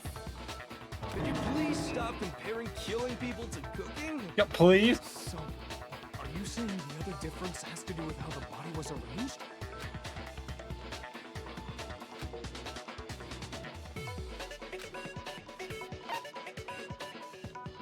I got it! I got Do it. you remember what the killer used to suspend her? They used some kind of rope to hang her up by her wrists. What is your point? Well, in all the previous Genocide Jack cases, something else was used to suspend them. Specifically, pairs of razor-sharp scissors. And guess what? I used my own specially designed scissors for the murders and the arrangement!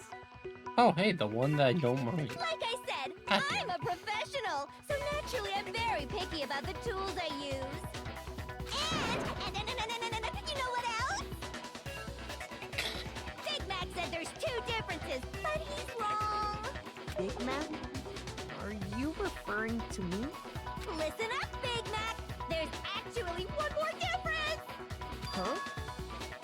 My word, you really didn't notice? Take a look at who the victims were in each Genocide Jack case. There's a pattern there, just waiting to be discovered. Pattern? Figure that out, and it'll be plain as death why I couldn't have possibly killed that little lolly girl.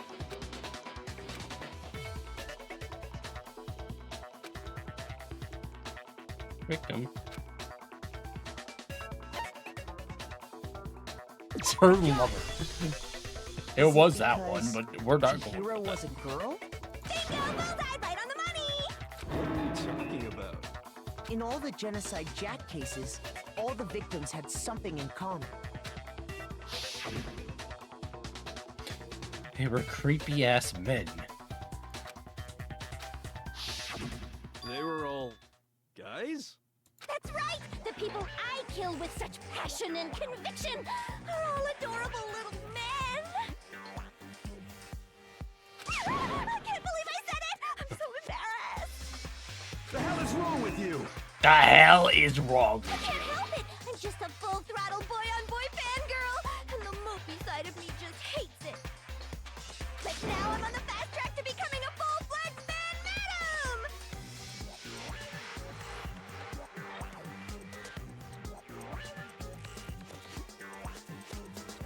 So since Chihiro was a girl and not an adorable little man, you wouldn't kill her? Would an Italian chef suddenly start making ramen just because they're both noodles? Don't be What the fuck is up with her in Italian shit? I have too much passion and conviction to cross that line. That's the absolute reality of the one and only. We get it. You've clearly explained your hobby and your philosophy. But that's not all there is to it. It's a different matter entirely. When you're forced to kill in order to survive. Quiet, lolly cur! Lowly? Cur? I would never kill for a reason as petty as mere survival. And if by some fluke I did kill to survive, why would I bother with the message and arrangement? It'd make me the obvious suspect! That does make some amount of sense. Plus, whatever reason I have for killing, I would never leave out my prized scissors. Who would go out of their way to use a big, stupid, heavy dumbbell? Maybe you used the dumbbell because you couldn't find any scissors in the school? Any scissors? I don't just use any scissors. I only use my own set of high-class, envy of the entire world scissors! Okay, whatever. There still aren't any in the school. Are you sure about that? Da-da-da-da!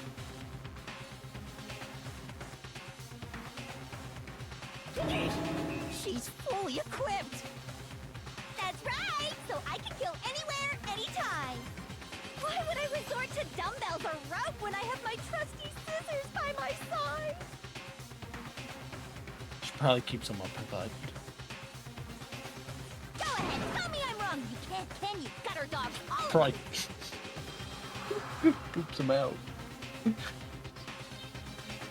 It's like Banjo and Kazooie when you use down B and you get the grenade. Just goes ho ho. Sorry. I'm so Not to mention, I have no clue how to tie a good knot. So rope's totally out of the question anyway. I have no idea what's going on anymore. Could such a heinous villain really be innocent? But the body really was suspended, right? And nobody but the police knew about that. The body really was suspended, right? And nobody but the police knew about that.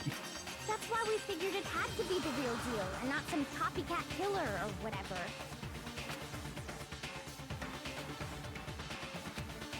One person could have copied.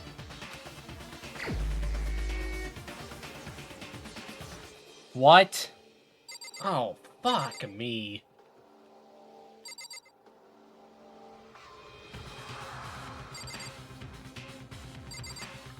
Why would I know this? No, genocide do.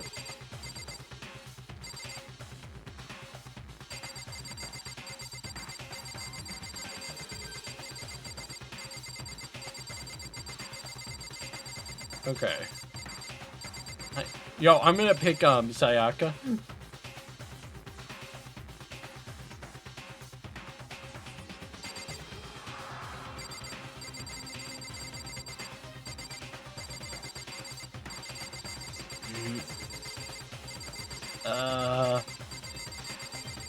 Eeny, meeny, miny, mo, pick a tiger by the toe. If he howls, let him go. Eeny, meeny, miny, mo, my mother chose me to pick the very best one.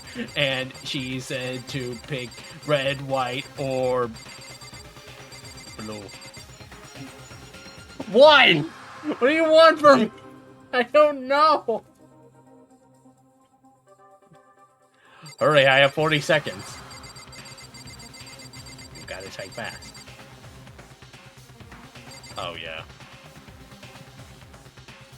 Hate you. Here's my answer. Byakuya, it's possible you could have found out, isn't it? You'd have no problem gaining access to classified government documents. I thought Byakuya, but I internal didn't know if police that'd be too obvious. Plus, you'd already looked through the Genocide Jack file before this all happened, hadn't you? Are you saying Mr. Togami did it? Then, the reason he pushed the theory of Genocide Jack being the killer so hard was because he wanted to pin the crime on her. So, he rearranged the scene to disguise it and make it look like I put my stamp on it. The adorable glasses man was behind it all. Oh, I'm on fire! I don't want to know what you can say. Well, Byakuya, what's your response? I see. So now the suspicion falls on me. Then I must ask, when would you say I began acting suspicious? Surely you must have an answer. Looking back and thinking about it now, the way you were acting right before we discovered the body was a little strange.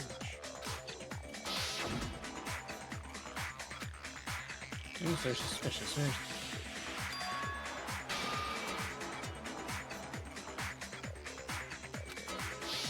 You wanted to go to the girls' locker room right away, right? But since you're a guy... I should have naturally thought of the boys' locker room first. Is that what you want to say? The victim was Chihiro, a girl. Hence why I said we should check the girls' locker room. Nothing strange about that, I'd say. On the contrary, there's something very strange. Okay then, what's so strange about it? Go ahead, share with the rest of the class.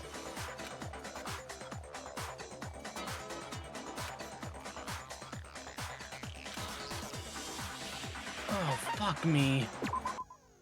Next we're gonna add something called True Flashback. If you aim at a weak spot and hold down the left mouse button, you'll memorize that weak spot.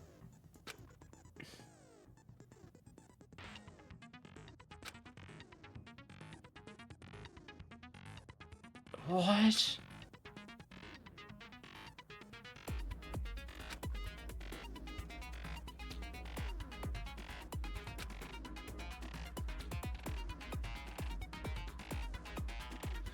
Fuck me.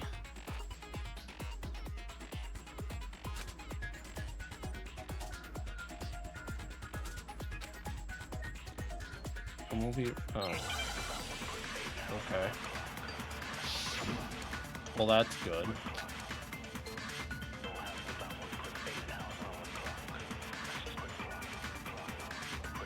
So, you said Byakuya was acting kind of weird before we found the body.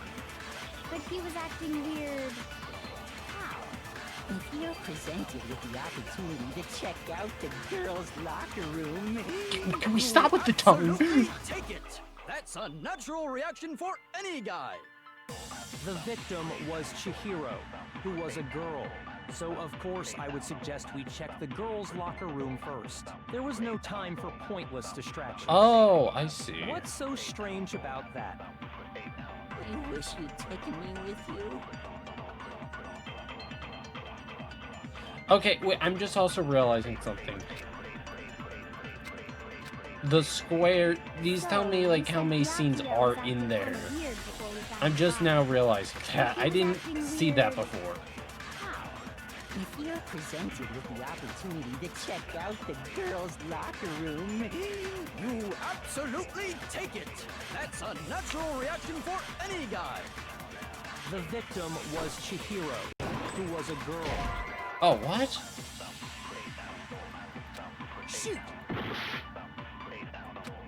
Well, okay, it's the only other you one. said Byakuya was acting kind of weird before we found the body. What? I'm so fucking weird. What? There's nothing. So, you said only Byakuya two. was acting kind of weird before we found the body. But he was acting weird... how? Doesn't need to be used immediately. What? Opportunity to check That out the makes girls' sense, locker room. You're fucking riddles. You absolutely take it! That's a natural reaction for any guy! The victim was Chihiro, who was a girl. So of course I Right. would suggest we check the girls' locker room first. There was no time for pointless distractions. What's so strange about that? I wish you'd taken me with you.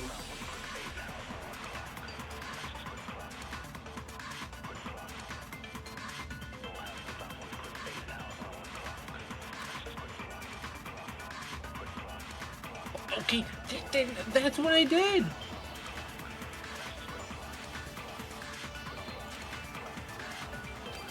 What? So, you said Byakuya was acting kind of weird before we found the body. But he was acting weird... how? If you're presented with the opportunity to check Why out they the make this so girls' fun? locker room, I will look this You up. absolutely take it! That's a natural reaction for any guy! The victim was Chihiro, who was a girl. So of course I would suggest we check the girls' locker room first. There was no time for I pointless know I should just distractions. use the space, but What's so strange about that? I wish you'd... fast forward.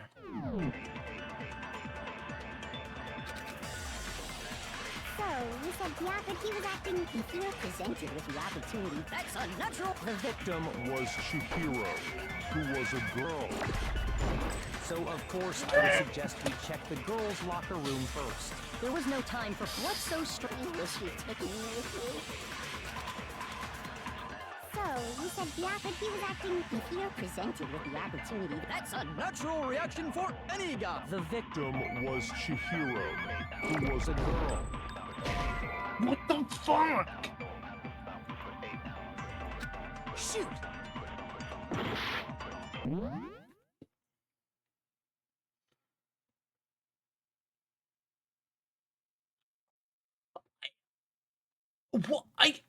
I did shoot that one.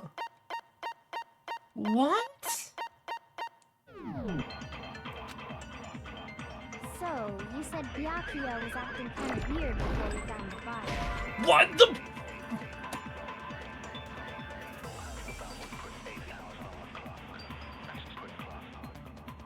Am I missing something? Am I missing something? Am I missing something?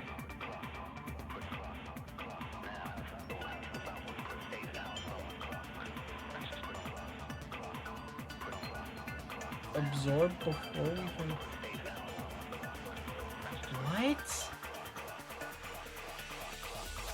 Shoot! Hang on. So when I hold it, it absorbs it? So, you said Byakuya was acting kind of weird before we found the body. But he was acting weird...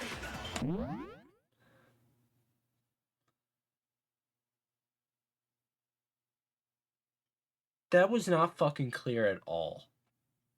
That is how that worked.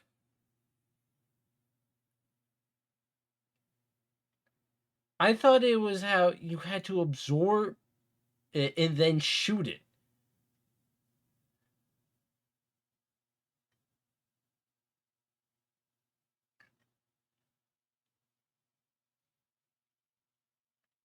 Why not just say, hold it over the thing, and then you use it? It's not your fault, it's the game's fault. If you're presented with the opportunity to check out the girls' locker room, You absolutely take it! That's a natural reaction for any guy! The victim was Chihiro. There. no, it's wrong.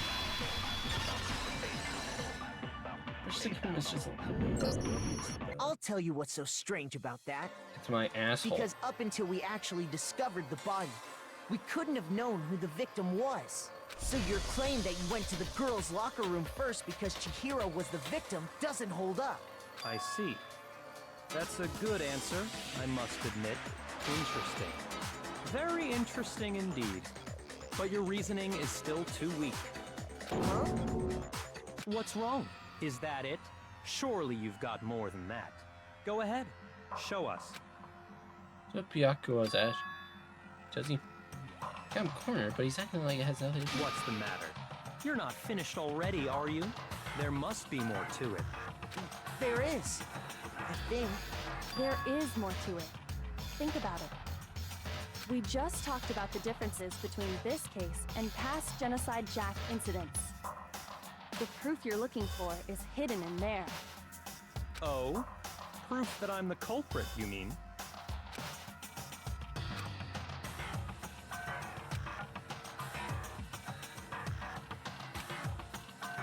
Could it be? Damn it.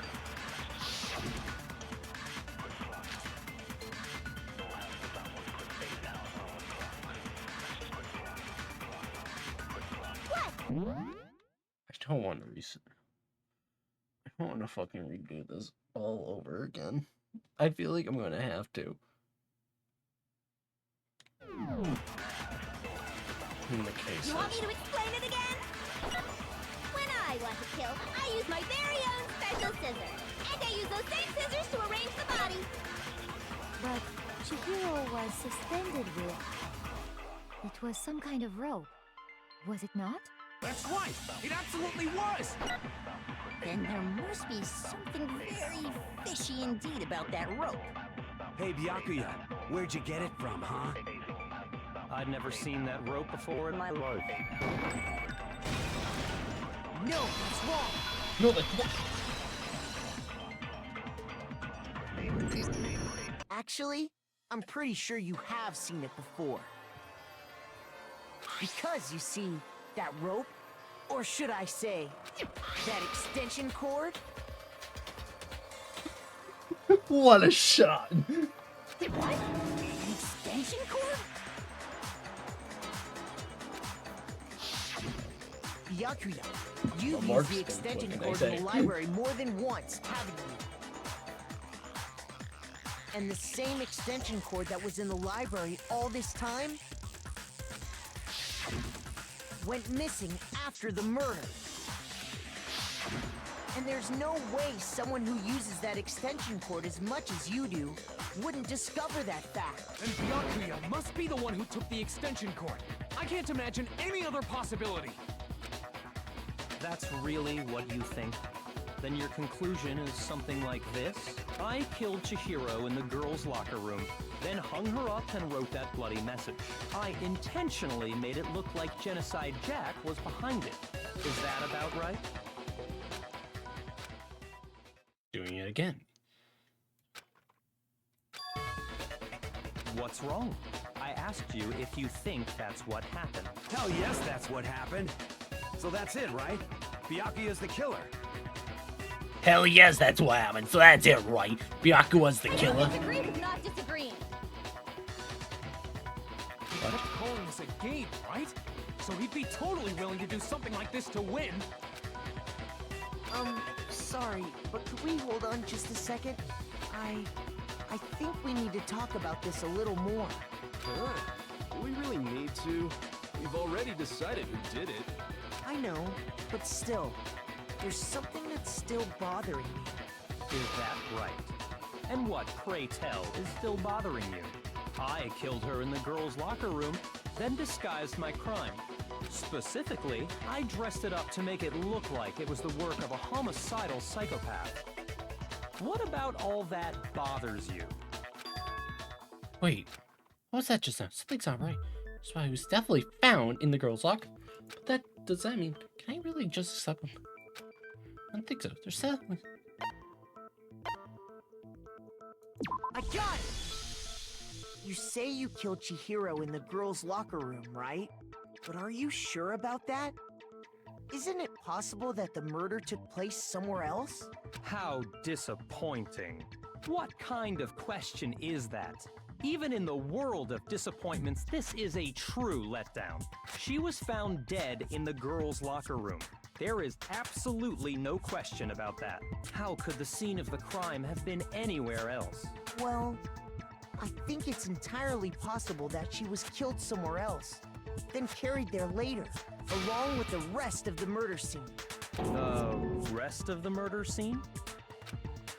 That was awfully specific. Please tell me you have a reason for saying all of that. I believe I do.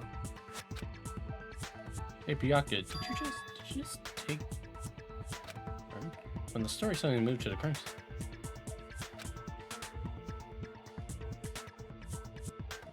Hey, don't just move on without permission. What do you mean she was killed somewhere else? Come on, Makoto. If there's any chance the murder took place somewhere else, let's see the proof. Evidence that shows murder? I mean, there were two things that were switched. But I'm gonna... I got it! Yeah. The proof that she was killed somewhere else is the poster that's hanging in each locker room. Your proof is some posters? The poster in the girls' locker room was a picture of a big-boobed supermodel. But don't you think that's kind of strange? Why would the girls' locker room have a poster like that? I bet those massive gems of hers were totally fake! Meanwhile, the boys' locker room had a poster of the super popular boy band Tornado. Again, that doesn't really seem to belong in a boys' locker room. So you're saying that maybe the posters were switched? And there's one other thing I noticed about the locker rooms. You know what I'm talking about, right, Sakura? You're referring to my protein coffee, aren't you? You're referring to my shit drink, right? Protein coffee?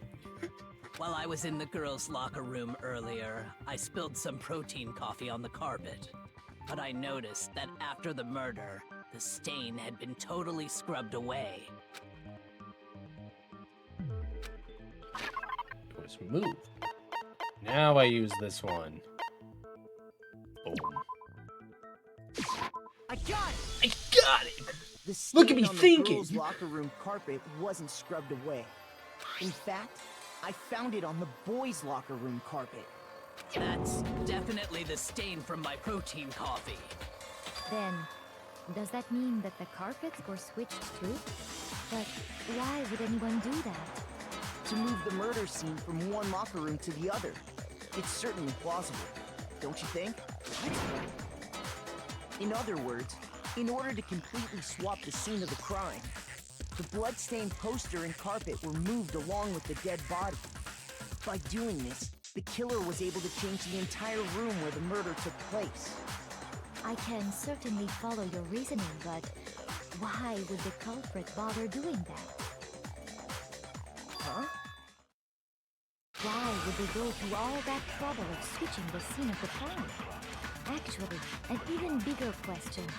If the murder did take place in the boys' locker room, then how did Chihiro get in the boys' locker room in the first place? To get into the locker rooms, you have to swipe your e-handbook across the card reader device. But Chihiro's handbook should have only allowed her access to the girls' locker room. She had no way to get into the boys' locker room to begin with. No, she did have a way, and I can tell you what it was. I highly doubt that. Shut up! I'm telling you, I know how she could have done it. Is he right? Could Chihiro really have gone into... Do I get some heart? Do I get a heart?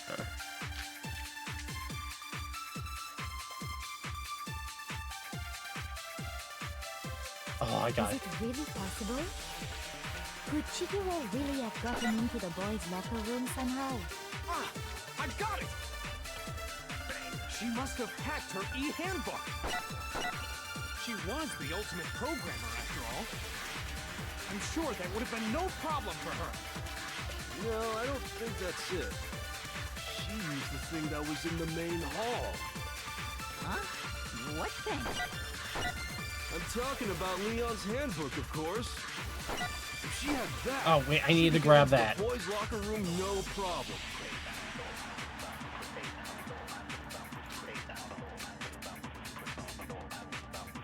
Okay, I think what I gotta do, I have to grab his, and I aim it then at the first one. She must have hacked her e-handbook. She was the ultimate. I'm sure that would have been... No, I don't... She used the thing that was in the main hall. Huh? What thing? I'm talking about Leon's handbook, of course. If she had that, she could get into the boys' locker room, no problem.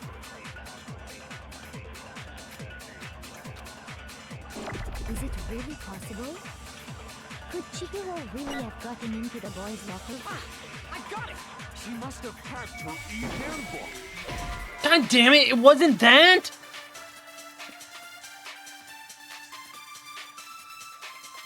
Is that the other way? Thing, look this up. Am I right?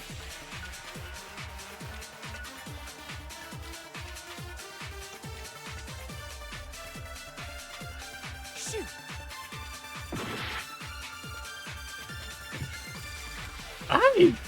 Is it really possible? Could Chihiro really have gotten into the boys' locker room? Ah!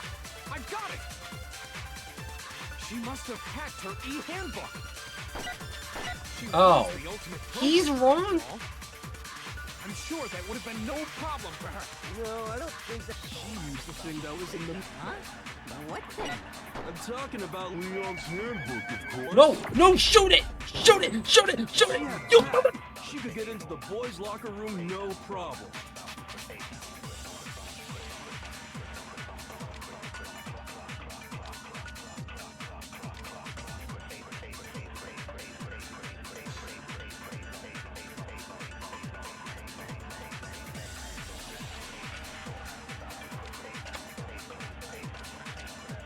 Dog, the fucking scan thing is so fucking annoying. Is it really I held possible? it for just... I didn't even hold Could it. Chihiro really have gotten into the boys' locker room somehow? Ah! I got it! She must have hacked her e-handbook. She was the ultimate program. I'm sure that would have... No, I don't... She used the thing that... Huh? What thing? I'm talking about Leon's handbook, of There. No, God. that's wrong. There. Fucking hell. That's what I did. No, I don't think Chihiro used Leon's handbook. Why not? Because Leon's handbook was broken. Oh. Oh. Well, then, yeah, I guess that'd be pretty impossible, huh? I am struck silent by how quickly you gave up. Plus, isn't there a regulation against using someone else's handbook? Actually, the rule states that loaning your handbook is prohibited. It says nothing about borrowing one. In other words, you could borrow a dead person's handbook all you want, and you'd be safe. Yup, yup, yup. Hit the nail square on the noggin. Shut the fuck Of up. course, if it were broken, that wouldn't make any sense anyway. So then, she must have hacked hers, like I said. She used her ultimate programmer skills and... You can't fix an e-handbook. The instant you open one up, a security buzzer starts blaring. So, if she didn't use Leon's handbook, and she didn't modify her own handbook...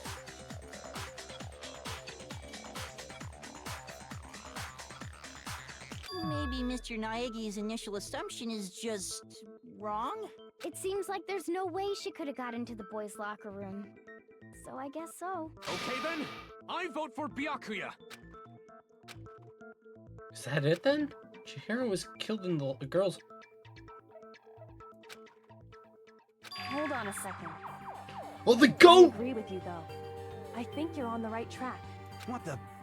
You finally decide What? to open your mouth and that's what you've got to say? What the? You finally decide to open your mouth and that's what you There's gotta no say? way she could get in the boys' There's no locker way room, she couldn't right? So- get in the boys' locker room, right? Why are So, you so sure she couldn't get in? There's still one other way she could have gained access. What? what? What are you talking about? What other way is there?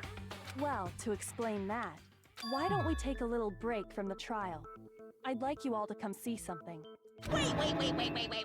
Just what do you think you're doing? Don't worry. This'll make the whole trial more exciting. I'm sure that thought must please you. Huh? It'll make things more exciting? Well, all right then. I declare an official class trial recess. For real? Now then, what is it you want to show us? It better not be boring or I'll be very unhappy. Oh, I have no doubt it'll meet your lofty expectations. So, shall we go? No. Why do you have zippas on your cuffs? So before I even knew what was happening, the class trial had been put on hold. We headed off with Kyoko in the lead. But where she took us was...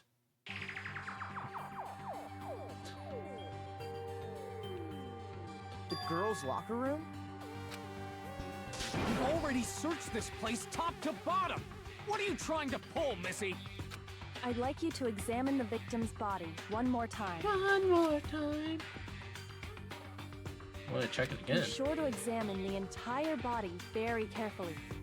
Take Examine her carefully? Like using our hands? Everyone but Hifumi. No way! It's probably best if I don't run my hands all over a girl's dead body. It's not that I'm creeped out or anything, it's just based on religious grounds, you know? Very well. I'll do it. But you're a girl. You shouldn't have to touch a dead body. Just let one of the boys do it. Oh. No, it's okay. I think Chihiro would rather have a girl examine her. So just leave this to me. Okay. Sakura. What is this? Some kind of secret girl-on-girl action? Is that what you two are about? That's not it at all. Stop screwing around. Okay, here I go. I'm sorry, Chihiro. Please excuse the intrusion. Putting her hands together in a brief prayer, Sakura then began to quietly examine Be her sure body. to check her entire body, and I believe we will solve this particular mystery. Why is this one so freaky compared to the last one? The last one was just a classic murder case. This one's... We just see boom. We see shit stain. We see bloodlust. We see freaky tongue action. And now we're touching someone's corpse. Her entire body? I know you say that, but... What? This is... What is this... What is it? Not possible. It's not What the fuck is possible. happening?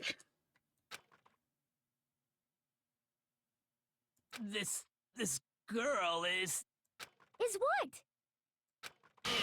a boy. Ah, I see. So she was actually a he. Interesting. Thank you for confirming this fact. What? You're joking, right? I wouldn't joke about this. Look! Just pulls up a massive dick. It's really true? I want to know. Chihiro was a guy? Oh, what? You guys didn't know? Heck, I knew that right off the bat. Chihiro Fujisaki was totally a guy. He was a cross-dresser? Oh, I'm really on fire! I wish I had killed him! So that's what Kyoko wanted to show everyone, huh? Interesting. Oh. Yes, that certainly does make things much more exciting. Now let's ride this wave of excitement back to the courtroom and get back to the trial. Oh, what? They weren't going to show us a dick? I do apologize for keeping you waiting. Now then, let's resume the class trial. We've all just learned of the shocking revelation that Chihiro was actually a boy. Let's pick up from there. I think it would have been funny. Yes, well, I don't know his reason for hiding it, but the fact is, Chihiro was not a girl, but a boy. I think that Chihiro was actually a guy. Thought had never crossed And my because mind. the victim was male, he would have had no problem gaining access to the boys' locker room. Assuming his handbook did, in fact, list his gender as male, then yes, that would be true. Of course his handbook said he was a boy. He dressed like a girl, but he was a boy through and through. So then, there should be no issue with Makoto's initial assertion. The victim was killed in the boys' locker room, and was then later moved to the girls' locker room. And the killer could have easily used Sayaka or Junko's handbook to get into the girls' locker room. So Chihiro really was killed in the boys' locker room? I still don't understand the motive for moving the body, but yes, that does seem plausible. Well, I must admit, I did find it rather odd. I knew he felt a little off. There was a certain incongruity to his female body. This is the most titillating situation! Please shut up.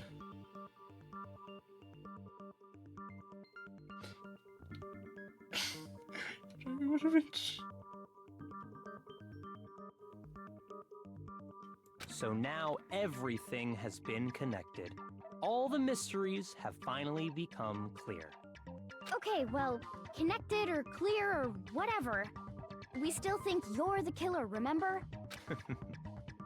Very interesting. This has become very interesting indeed. He's off in his own little world. What about you, Makoto? After everything we've learned, do you still think Byakuya's the killer? Well, without a doubt, Byakuya is the one that made Chihiro's death look like Genocide Jack did it. But I think he might not actually be the killer after all. What? But aren't you the one who accused him in the first place? He just seems to be too easygoing about all this. Like he's enjoying us solving the mystery. The way he's acting, it makes it seem like it doesn't have anything to do with him. And you think that might be because it doesn't have anything to do with him? Plus, the evidence he left behind was a little too... how can I put it? Overt. He consciously chose to use the extension cord, knowing it could connect him to the murder. At least, that's how I see it.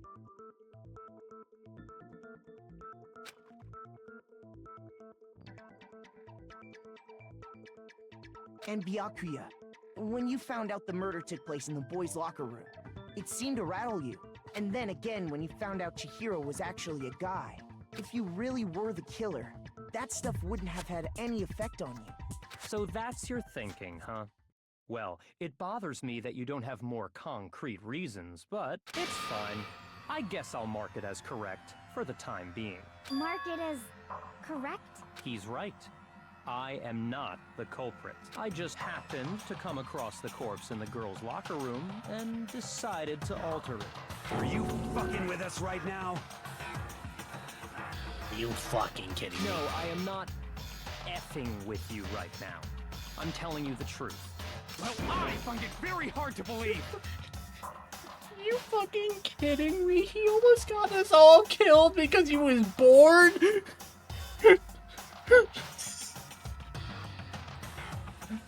Calm down, guys. It was just a prank. The prank. Go ahead. Find it very hard to believe. You're free to be executed along with the rest of us.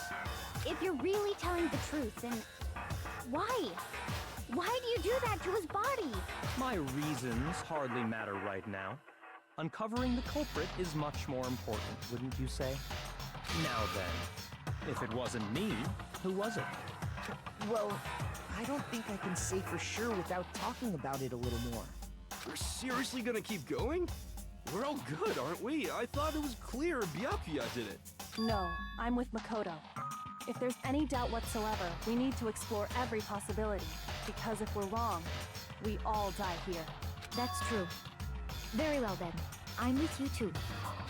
Damn straight. Count me in. You whatever. Do you not have a mind of your own?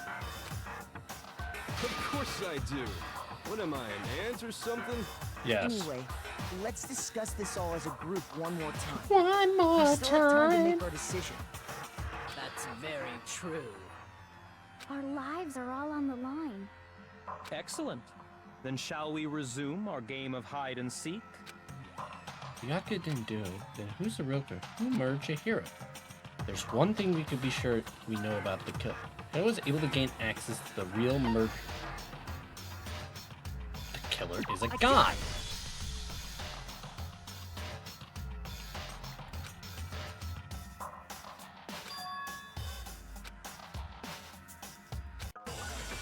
For fuck's sake.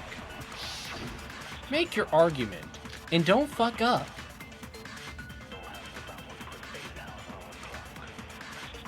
There's so much. Isn't there a single clue that might lead us to who did it? Well, clues are one thing, but did nobody? Oh, I have a get the full killer? thing now. I'm sure if someone saw the killer, they would have said something by now. Perhaps someone saw the victim at some point. Even that might be enough for now. Yeah. All we need right now is any kind of new info. It's over. It's all over. You want to know who saw the victim? The killer. And only the killer. And it's not like they're just gonna turn themselves in. Game over, man. Oh, Game wait, over. hang on, that one's the one. No! Not game over! Isn't there a single... If nobody can... I'm sure if someone saw the... Perhaps someone saw the victim. Yeah. All we need right now is... It's over. It's all over. You want to know who saw the victim? The killer. No. I'm so goddamn good at this game. I'm not, but we're gonna pretend I am. I believe someone else did see the victim before he was murdered. What do you think, Celeste? Now that you mention it, yes, I did see him. Really?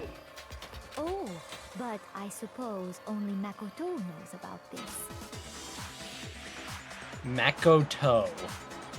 She really just called us Makoto. The rest of you had no idea, did you? That is why you're all making such ugly noises. Whatever. Just hurry up and tell us. It was last night, right before nighttime. I saw Chihiro in the dormitory warehouse. I saw him stuffing a track jacket into a duffel bag. Leave her I alone. assume he headed off to exercise. A track jacket and a duffel bag. But we didn't find anything like that at the murder scene. It seems likely that the culprit destroyed them to get rid of any evidence. And that is when he said something that struck me as rather odd. Well, I better get going. Okay. I've been in a hurry. Chihiro told me he was in a hurry. But why would he be in a hurry? Only if someone were waiting for him, I should think. So, Mr. Fujisaki was on his way to meet with someone, and then they were going to work out together? But Hina and I had invited him to exercise with us plenty of times, and he always declined. Probably because he was afraid you'd find out the secret he was hiding, right? Which means that conversely, he must have trusted whoever he was meeting with very much. Enough so that he was willing to risk his secret being revealed. Oh, what a marvelous friend! I'm gonna just skip her. I can't take the tongue. So we just gotta figure out who it was. But knowing what we know, I can't even guess. No. You already have what you need to make the connection. Huh? You know who the killer is. This is the biggest rage bait ever. You know. Seriously? Who is it? Who's the killer? Who is it? Who's the killer? Think back to the track jacket and duffel bag the killer disposed of. Focus on the details of these items, and it should become obvious who was waiting for him. Are you sure about that? You really think we can figure out who did it based on 2 pieces of evidence that we don't have? What? You want to track down some fingerprints or something? Even if we had the equipment for that, we wouldn't know how to use it. As was noted, the evidence is already gone. There's nothing to get fingerprints from. Maybe, but we can make certain inferences if we just take the time to talk it out. Easy for you to say, but fine. Celeste, did you notice anything special about the bag or jacket? The bag was just a normal duffel bag from the warehouse. All the bags in there are the same, so I can't imagine what would make that one special. Well, if I remember right, there was a decent variety of tracksuits to choose from. Do you think there might be some connection between the culprit and Chihiro's jacket? Perhaps. Let's explore that and talk a bit more about the jacket he took. Really hard to believe. Oh, for fuck's sake. Make your argument. The track jacket was blue. That's my argument. First of all, we know where Chihiro was headed. He was on his way to go exercise. Yes. So next we have to ask, why did he choose the specific tracksuit that he did? What do you mean, the specific tracksuit? I got it! He picked that tracksuit because it matched the one the culprit was wearing. So, what you're saying is, the killer was wearing the same blue tracksuit as him? My tracksuit is black.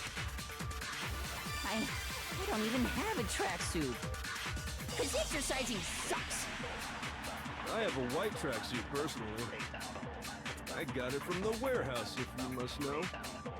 Did any of that really help us get any closer I'm gonna to wait a figuring minute, out 'cause- who the culprit is? No way. No, none of that fucking helped me. You heard him, right? What he just said without even realizing it? Oh shit. First Wait. of all, we No! He was on his way to go exercise. Not the New York! We have to ask, No, man! why did he choose the specific tracksuit that he... What do you mean, the specific? I got it! It matched the one the culprit was wearing. So, what you're... The killer was wearing the same blue tracksuit? No, that's wrong. No, that's right, actually. Hold on a second, Mondo. What did you just say? Huh? What'd I say? Oh, what did I When say? Celeste testified a few minutes ago, she said...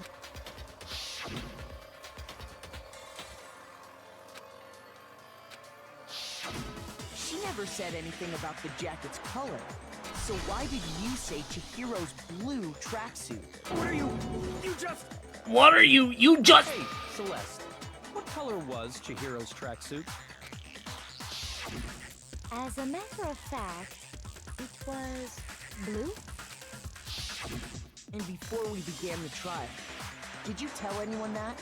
The only one I told about any of this was you. Then, Mondo, how did you know what color Chihiro's tracksuit was? Because I just... Because I just... I'm sure he saw the clothes at some point in the investigation.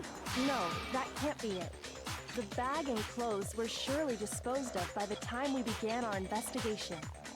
Then the only reason he could have known what color the tracksuit was is if he saw Cherry with it before he died! That's the only possibility! Cherry? Are you talking about Chihiro? So, how about it? Did you see the tracksuit or didn't you? What a dipshit. Just by chance. It's just by chance. I just happened to see it last night. He walked past me, and he was carrying the tracksuit in his hands. No, that can't be it either. According to Celeste's testimony... By the way, there's no, like, bullet section where I had to shoot down shit in time with a rhythm. When Celeste noticed it, I wouldn't have Chihiro made a point of making sure the jacket was completely I think we in the all bag. would have. If you just ran into him briefly, you couldn't possibly have seen what color the tracksuit was. It would appear you've dug your own grave. Yeah, the bullet time battle. But you handed him the shovel, didn't you? That's why you said what you did. Oh, fuck me! Focus on the tracksuit and it'll be obvious who he met with? What a bunch of nonsense. Ah, now I understand. It was all one big bluff, wasn't it? Your true intention was to draw a slip of the tongue from the culprit. That's why you said you knew who did it. To put them on edge. That's right. However, Mondo was my target all along. I had my suspicions about him from the very beginning. But why? What made you so suspicious? That's a good question. Because I hate... Oh, yeah. There was a certain turning point that tipped me off. Maybe you didn't notice it, Mondo, but you tend to refer to men and women differently. Oh. You only call guys dude. For girls, it's chick. And after he was killed, you happened to refer to him as dude. Once I picked up on that, it occurred to me that Mondo knew something we didn't. You notice such a tiny detail? Are you a witch? She's a witch! You're positively frightful! No, I'm not the frightful one. Not nearly as frightful as someone capable of murdering a friend. Mondo, was it really you? Did you really kill Chihiro? I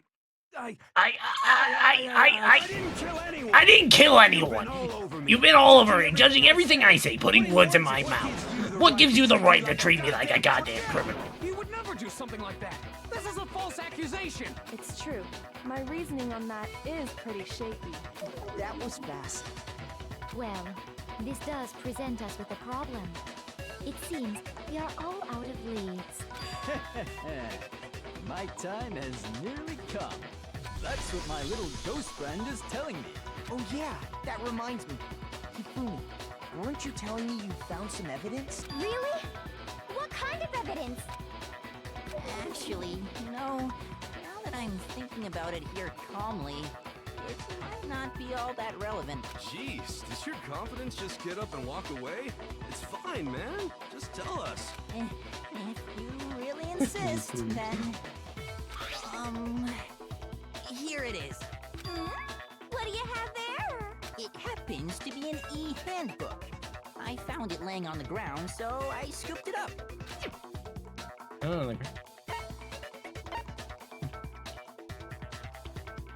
I got it! I got it! I'm a You know fucking Chihiro's genius! handbook was missing from the scene of the crime, right?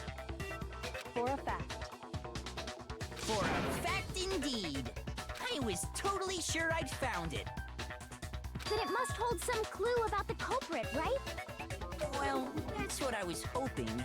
But it's busted. It won't even turn on. I imagine the culprit broke it to get rid of any evidence after the murder. That's odd. I didn't think the handbooks were quite so fragile. You're right. They're not. They're totally waterproof and shock resistant. It would take an awful lot to break one. And yet, this one does appear to be broken. as is Leon's, sitting useless in the main hall. For all your confidence, that is a remarkably high failure rate. Do you think there might be some kind of mystery in there somewhere? How precisely did the handbooks get broken? I got it! I got it! You already told us before that the handbook has one weak point, didn't you? Yeah! You remember that? Sure, maybe I let that slip, but I never told anyone what the weak point actually was. But if the handbook is supposed to never break, and two of them broke in quick succession, Then we can only assume that someone's figured out its weakness. You know what the weakness is, right, Monokuma? So, what is it? You're asking me? I think it's a necessary piece of information if you want this to be a fair trial. But if I tell you, and someone else decides to copy it, that would be very not good. Just tell us already! Why would we want to break our own handbooks? Oh well, I have a weakness for pushy demands. But you're sure you won't follow their example? Then allow me to make a special announcement. The weak point of my cutting-edge e-handbook is... when it's exposed to high temperatures for too long, it will suffer a meltdown and totally break! I flippin' knew it! You knew it? Yeah, because I found the handbook laying on the floor of the sauna. The temperature in the sauna can reach over 200 degrees. Strange how you don't get burnt, huh?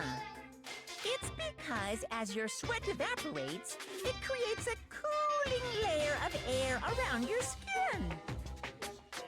If the hot air of the sauna were somehow pushed directly onto your skin, you'd definitely get fried. That layer of air would get blown away. That's why you may feel a burning when you move I around. go out So when you're with in a the bang. sauna, make sure to keep nice and still. Interesting. I learned one new fact today. No, That is a mere trifling speck that's of not a knowledge. good fact. Anyway, if you found the victim's handbook in the sauna, then the killer must have been purposely trying to raise its temperature in order to break it. Meaning the culprit somehow knew its weakness. But how'd they find out? Monokuma said he didn't tell anyone, right? Indeed. Quite the mystery. What if they found out by accident? What do you mean by accident? What if the killer took their own handbook into the sauna, not knowing its weakness, and it broke? They'd realize it was broken, of course, and it wouldn't be hard to figure out why. And once they had Chihiro's handbook, they knew they had an easy way to dispose of it. I won't say it's not possible, but who would have done something like that? I don't know of anyone who took their handbook into the sauna. I might know someone who did. Whoa! Seriously? I think the one who may have taken their handbook into the sauna was...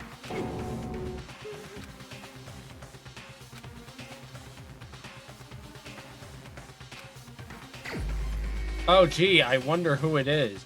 I can't possibly ever figure out who it was. Here's my answer. Mondo, your handbook got broken in the sauna, didn't it? What? What? Why? Why do you keep accusing him? Mondo and Taka had an endurance contest in the sauna not too long ago, remember? And for the contest, Mondo just so happened to keep his school uniform on. But little did he realize, he'd also left his handbook in one of his uniform pockets. And when it was all over, Mondo discovered that taking your handbook into the sauna could easily destroy it.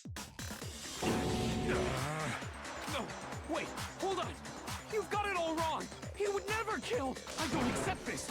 Show me the proof. The actual solid proof. Oh, really? Damn it, not again. What the fuck?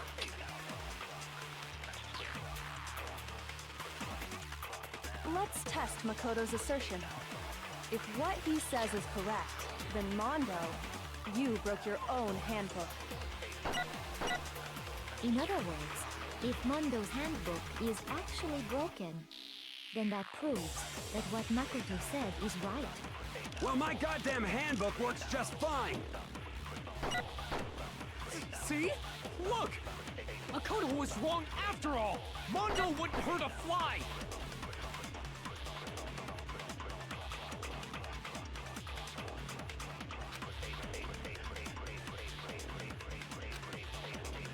Let's test Makoto's assertion. If what he says is correct, then... Why can't I look at my evidence while doing this? Oh my fucking god!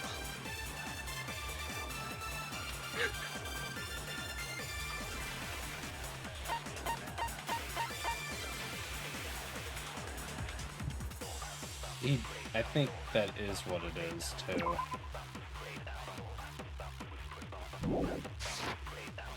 You broke your own handbook.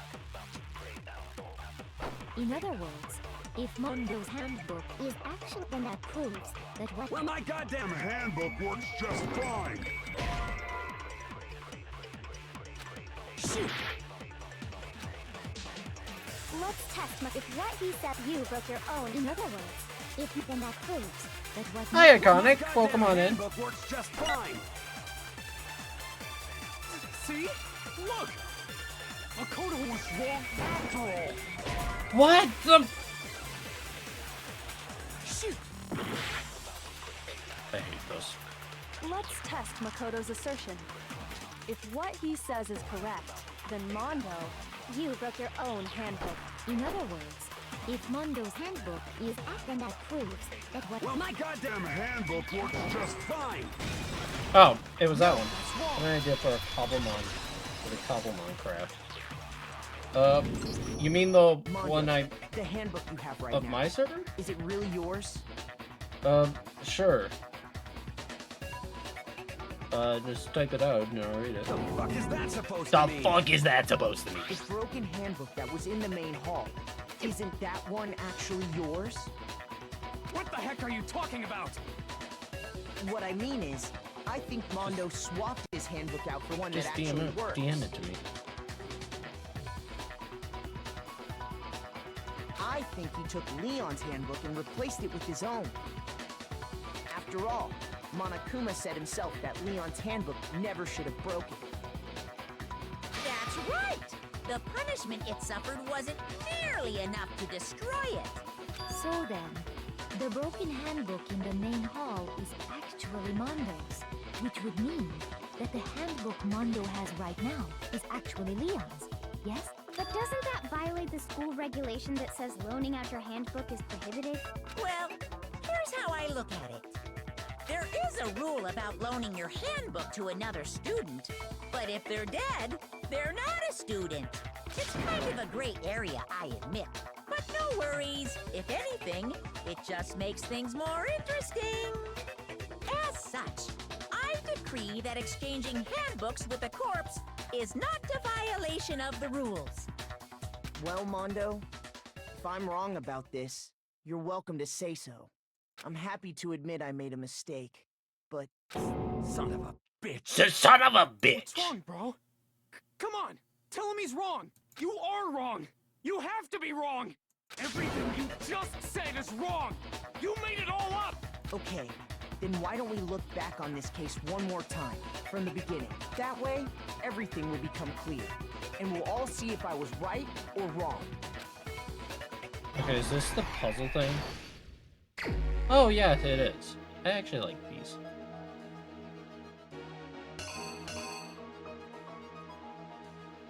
What do I have?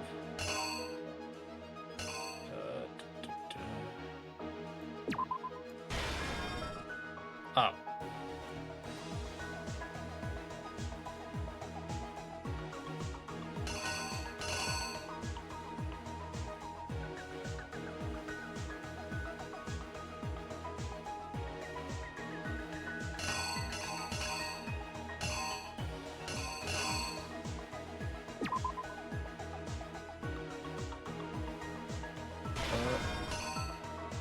Okay, I'll check it out in a bit.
This is not fun.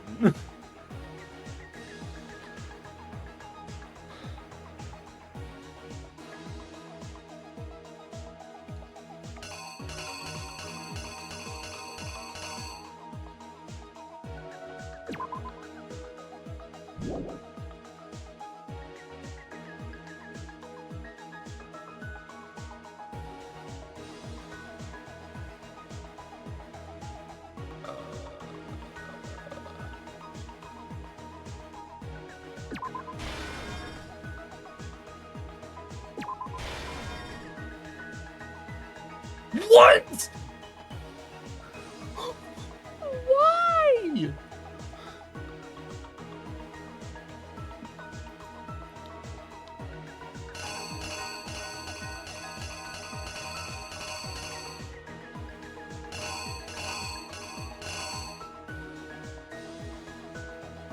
Okay, well, I think I could tell which ones are.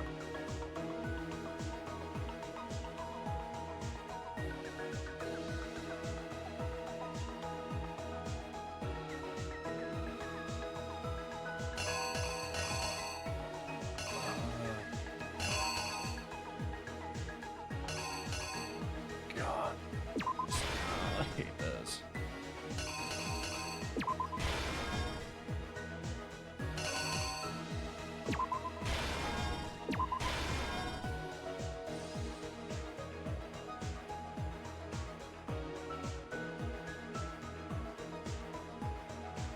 Let's just be wrong.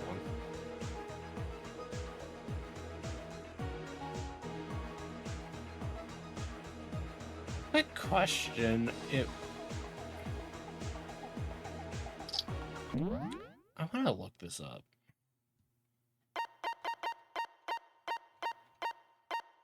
True panels, navigate group.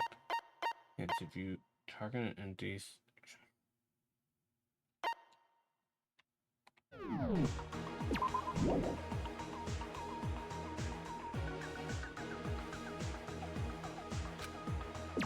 Oh my fucking god, that makes this all... Oh my god, hang on, no, this makes this...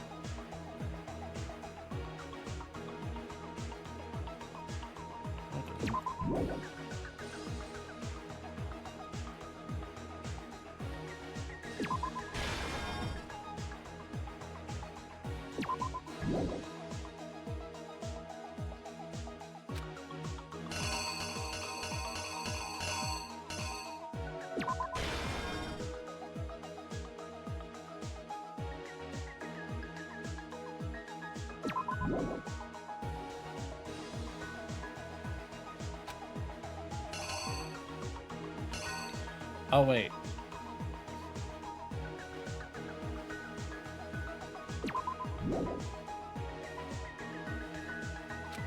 Okay, hang on. Picked it up aggressively.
I hated you. Here's exactly what happened. My asshole happened. First, let's take a look back to before the incident. Last night, Celeste saw Chihiro in the warehouse, correct? At the time, she was apparently stuffing something into a duffel bag.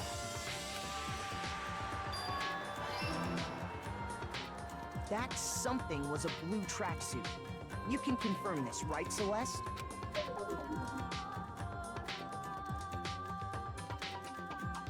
With bag in hand, Chihiro headed out, even though it was officially nighttime.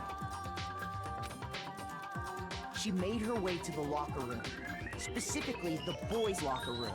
But how could the victim, who was apparently a girl, access the boys' locker room? Simple, because she was really a he. See this message Iconic sent me real quick. There's nothing.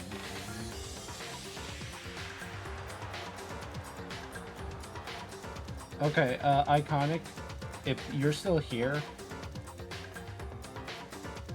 I'm not opposed to the first part, but the regional forms one, that I would need to like figure out how to program in the item for that, and that is a lot of work, and I don't feel like I want to do that.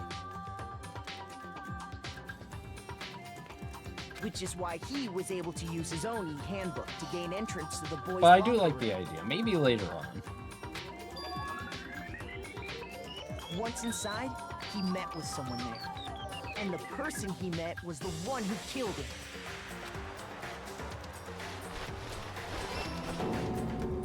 It seems likely that the killer grabbed the nearby dumbbell, approached the unsuspecting Chihiro,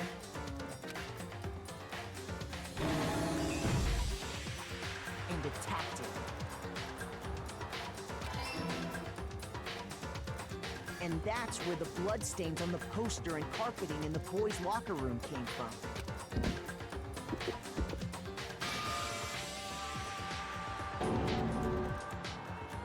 It was likely in the heat of the moment.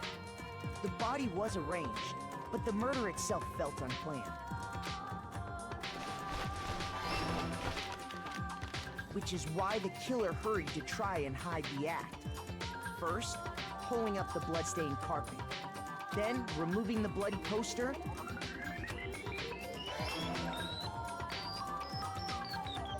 And finally carrying the corpse into the girls' locker room.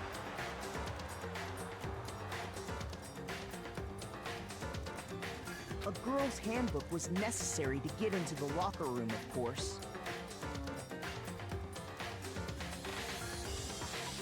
But this alone doesn't prove that the killer was necessarily a girl.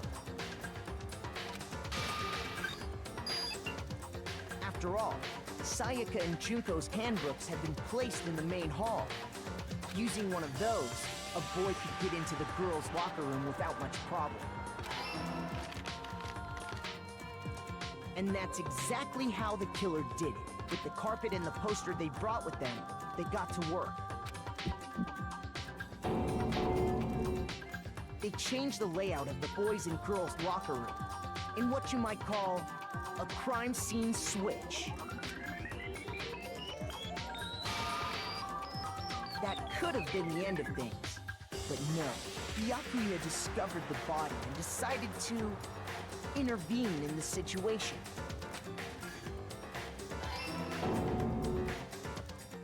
So, after stumbling on the crime scene, he went and grabbed the extension cord from the library. And then he got to work.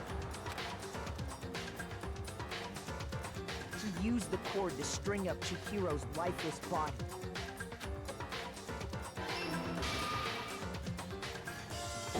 Fucking creep. Then, using the victim's own blood, he left a grisly message there at the scene of the crime. He wanted to create the illusion that Genocide Jack was responsible for the slaughter. And around the same time that Byakuya was putting together this facade, the killer, having already disposed of Chihiro's bag and other belongings, arrived at the sauna. There, they planned to destroy the last piece of evidence.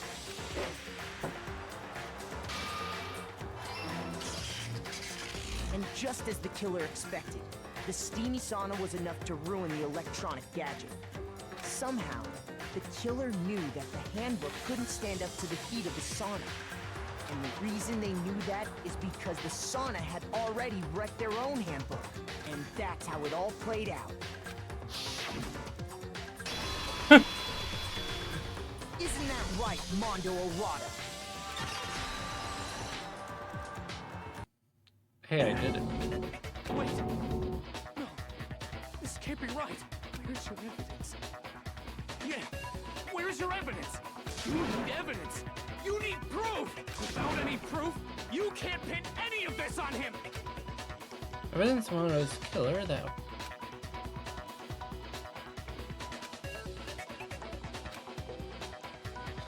God damn it. Come on! Why is more? What time? During a bullet time bell, if you press the space key, before time will activate and the temple will be forced to its max.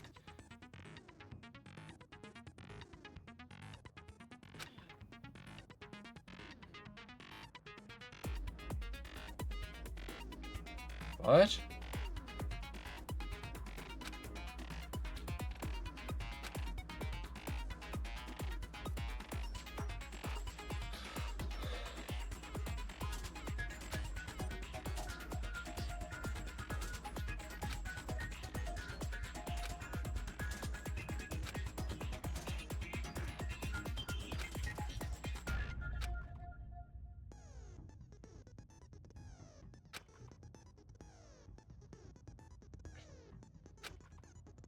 You're such a bitch. You're such a... So, what I'm getting at here is real quick. Hang on.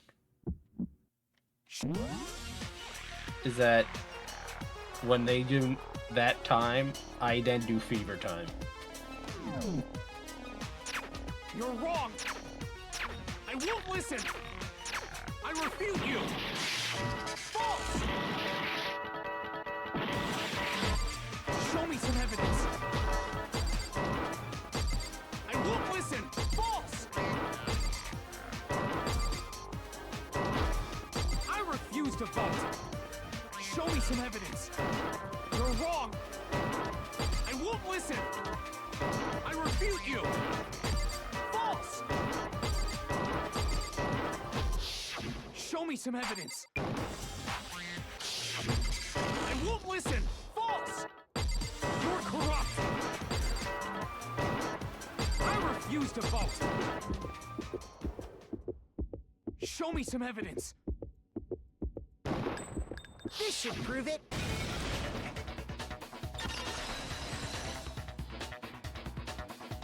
How did I do that?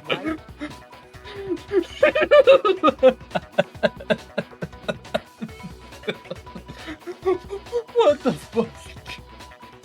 I just kind of was timing it somewhat well with the first time. Mondo must have replaced his broken handbook with Leon's. In which case, we can just check each of our handbooks right now. Once we do that, we'll... We don't gotta do that.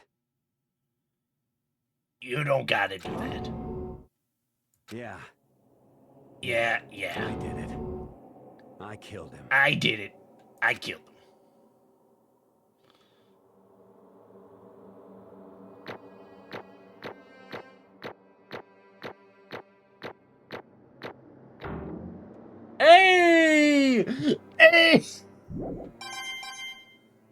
77 medals. That's not bad. Bro, what are you saying? I got no choice, man. After hearing all that, I gotta just... I got no choice, man. After hearing all that, I just give up. Go ahead, Monokuma. Get it over with. Go ahead, Monokuma. Get it over Ask with. for the goddamn verdict. Ask for the goddamn. Roger that. Wait! Hold on! No waiting, no holding on. Time for the moment we've all been waiting for. Grab your lever and give it a yank! Who will you elect as the Blackened this time around? Will you make the right choice or the dreadfully wrong one? What's it gonna be? What's it gonna be?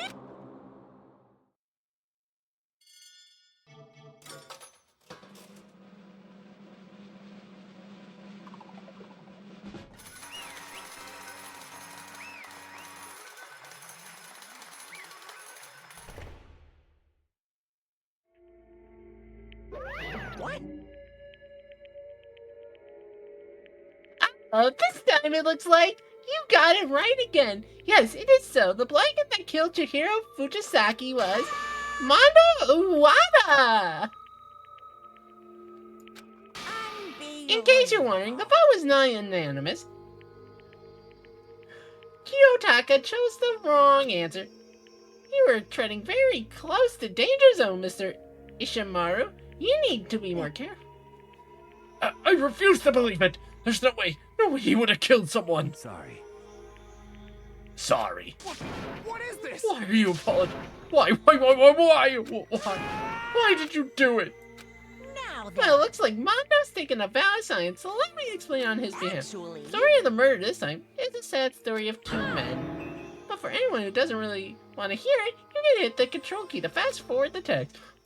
No, I'm gonna hear this. Anyway, there was once a young boy, and his name was Chihiro Fujisaki. He had an extreme inferiority complex regarding his own lack of strength. You're so weak, even though you're a boy. He heard things like that as long as he could remember, and he couldn't overcome his weakness. On the contrary, he tried to hide and bury him. To further into that weakness, and take on the fragile form of a petite young girl, he had chosen that as his way out. Nobody will be able to say anything about even though you're a boy. No matter how tightly he wrapped himself in that shell, the inferiority complex had already taken root deep inside of him and was not so easily weeded out. As it turned out, the shell was completely empty. The complex didn't disappear, instead it only grew stronger and stronger. Weak. Weak, weak, weak, weak, weak, weak. Once the killing game had begun here at the school, he had no choice but to accept this fact. After all, this world is survival of the fittest. If you're not strong, you don't survive. And then the lovely and hateful Monokuma announced the revealing of the embarrassing secrets, which of course included Chihiro's embarrassing secret, which I was more than willing to divulge. Even though he dresses like a girl, Chihiro is actually a boy. Hey, That was something Chihiro couldn't let anyone find out, no matter the cost.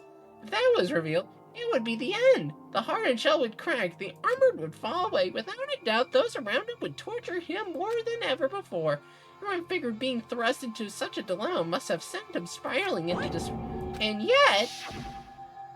I'm sorry. I don't really want to talk about it right now. But... Also, I don't want to leave things the way they are, so maybe I can talk about it later. After I try my best to become strong, then I get to love him.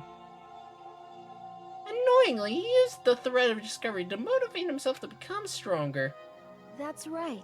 Now's my I chance. want to I'm going to get change. stronger and accept who I am. Long enough so that when someone says, even though you're a boy, like, okay, I'll get better.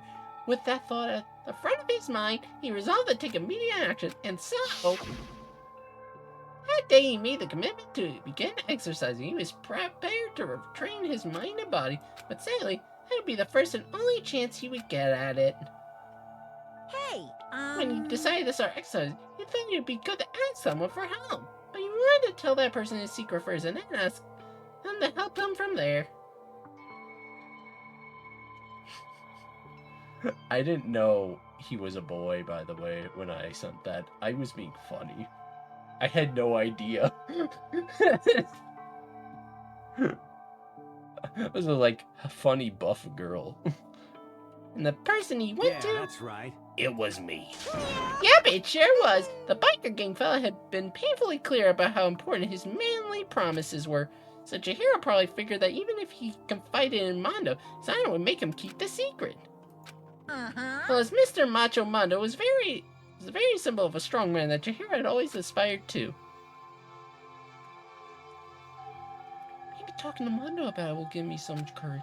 So he went and asked. What? Okay. That was his aspiration. He thought that only with Mondo's support would he ever be able to come close to that.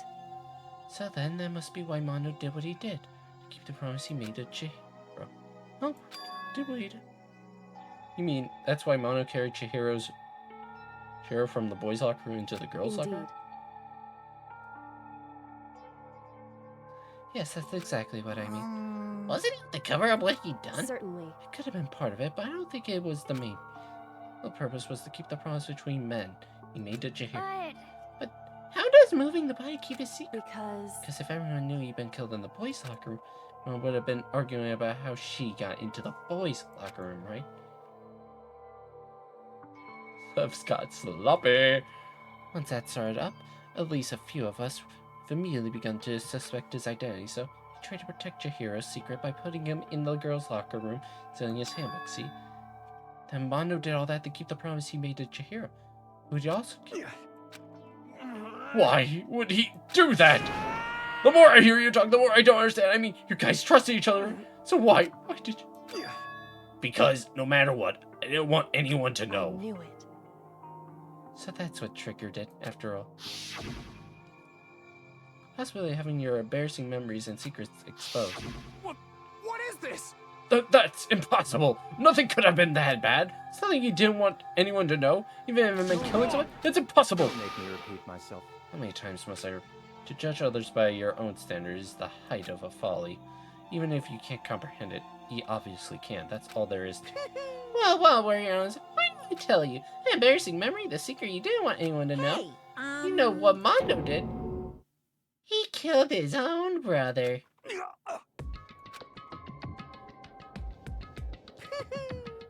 Mondo, the ultimate biker gang leader, makes all the hoodlums and riffraffs across the country tremble. But the only reason he had the chance to join a gang in the first place was because of a certain someone. Mondo's older bro was Daya Owada. Mondo had nothing but respect for him. It was because of Daya that Mondo ever got on a motorcycle. Mondo's bro was his only family growing up. He was the only one Mondo could trust or respect. He wanted to measure up to his big brother, so he imitated him in everything he did. It was the epitome of a starry-eyed kid brother. Meanwhile, the charismatic older brother had put together a local motorcycle gang. Before anyone knew it, it had grown into a biggest motorcycle biker gang in the country. Daya, the older brother, number one in the gang, had his number two, his younger brother, Mondo. In the beginning, everything was peachy and gravy, but when Mondo started to think about how he had to take over the gang from his brother's greatness, his reputation, and in all Mondo's very soul. Kid's gonna take over for you, Daya, huh? I created this gang with his bare hands. Mondo's just along for the ride. Could someone like that really be our leader? That's all that'll do is make the gang look. Almost every day, Mondo heard the gossip and whispers of the other members of the gang, which is why... I gotta get stronger than Daya. Once, just one time, no matter what, I gotta win. with me. I don't care what it takes, I gotta come out on top. On the night of his amazing brother's retirement ceremony, Mondo challenged him to a street race. During the race, tragedy struck. Kid brother pushed ahead with reckless abandon and eager for victory, and dashed into oncoming Suddenly,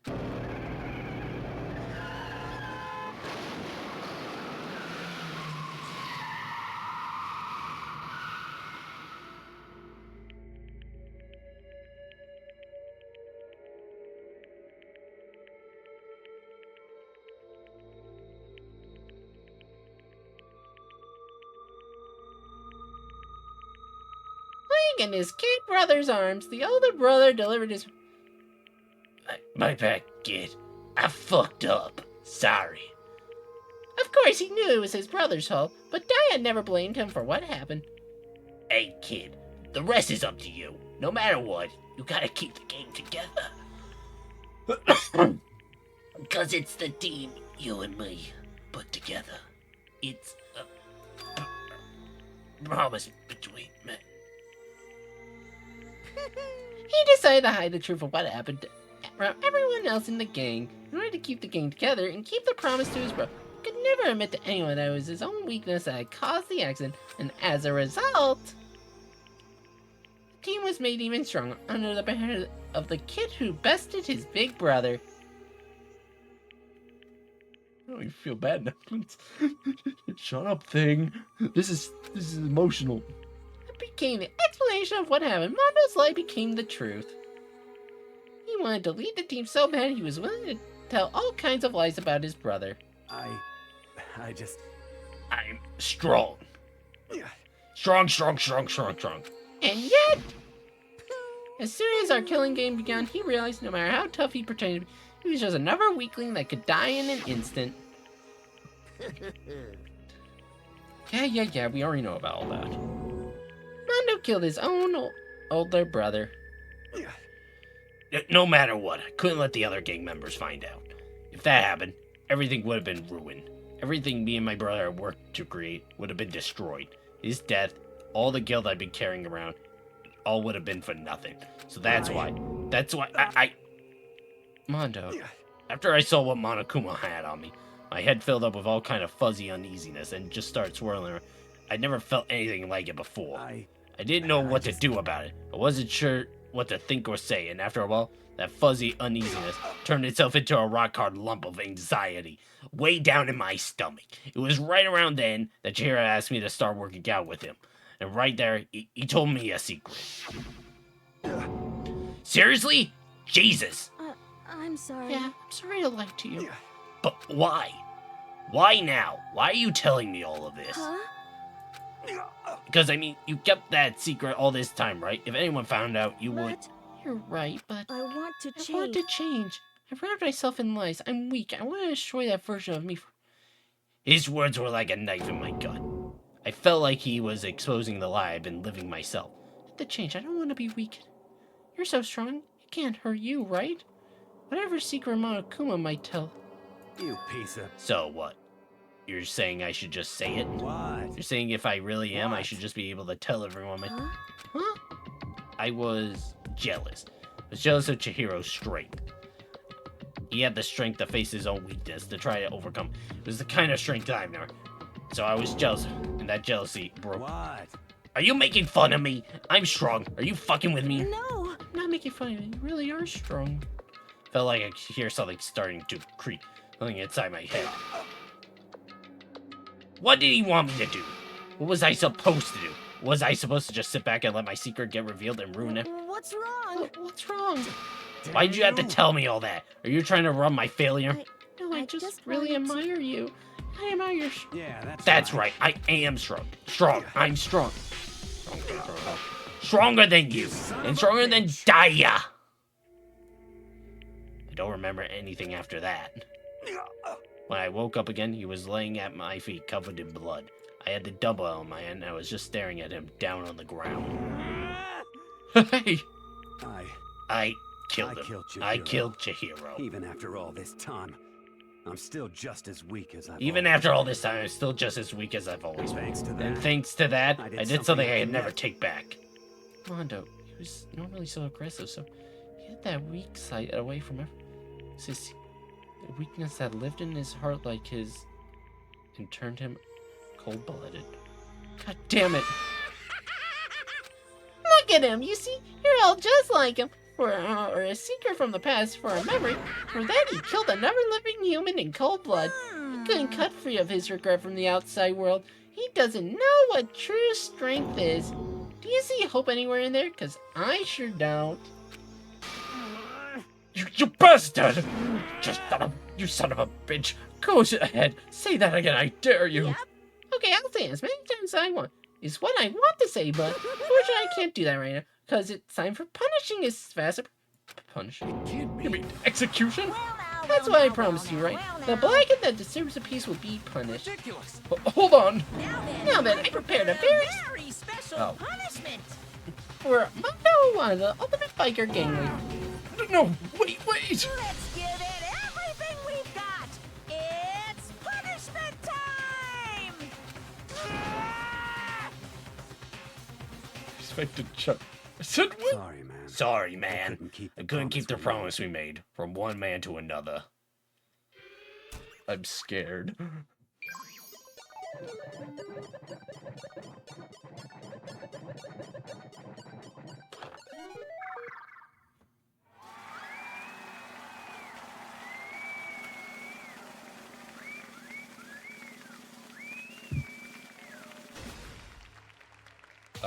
What?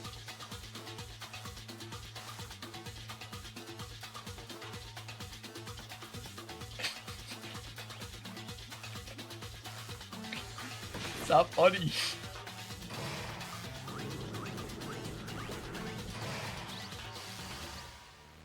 Oh no.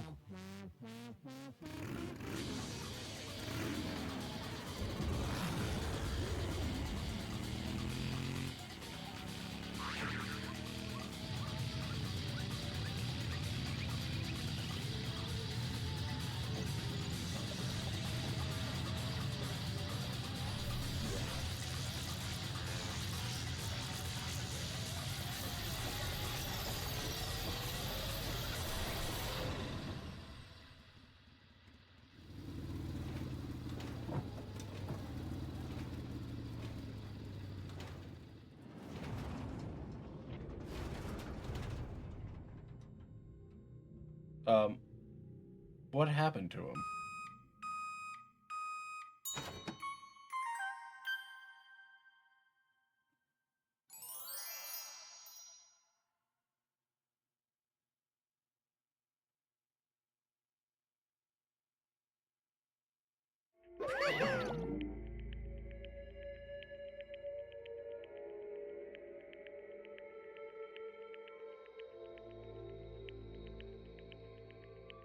I see Freaky Bitch went back to normal, by the way.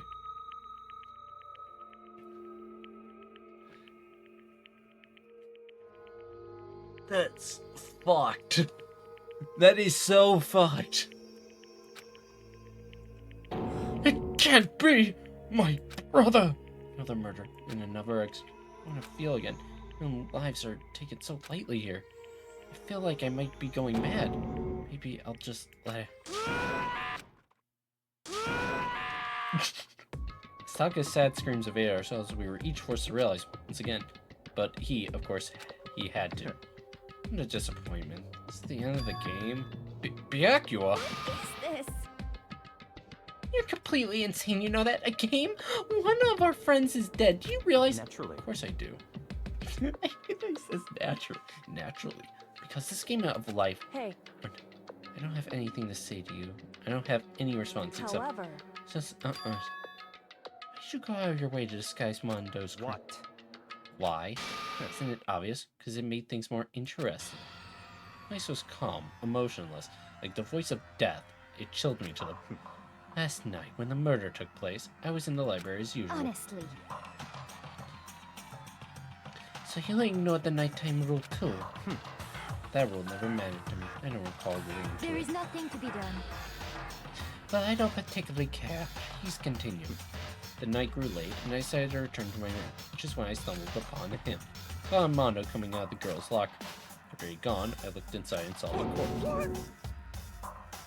What? You mean you actually witnessed the murder? He was such a fool. I didn't have the slightest idea that I'd seen him. Well... So you're saying you knew who the culprit was from the very beginning? That's right. Indeed. But if that had been the end of it, where would that have been? I mean, what a waste of time to have the answer revealed right at the beginning. Which is why I decided to lend a little helping hand. Thought it would liven things up. You did all that to liven things? See. So after hearing about Genocide Jack from Toko, I decided to use that to create the fake murder scene. But But damn, man, if we hadn't figured out who really done it, you would have been dead too, right?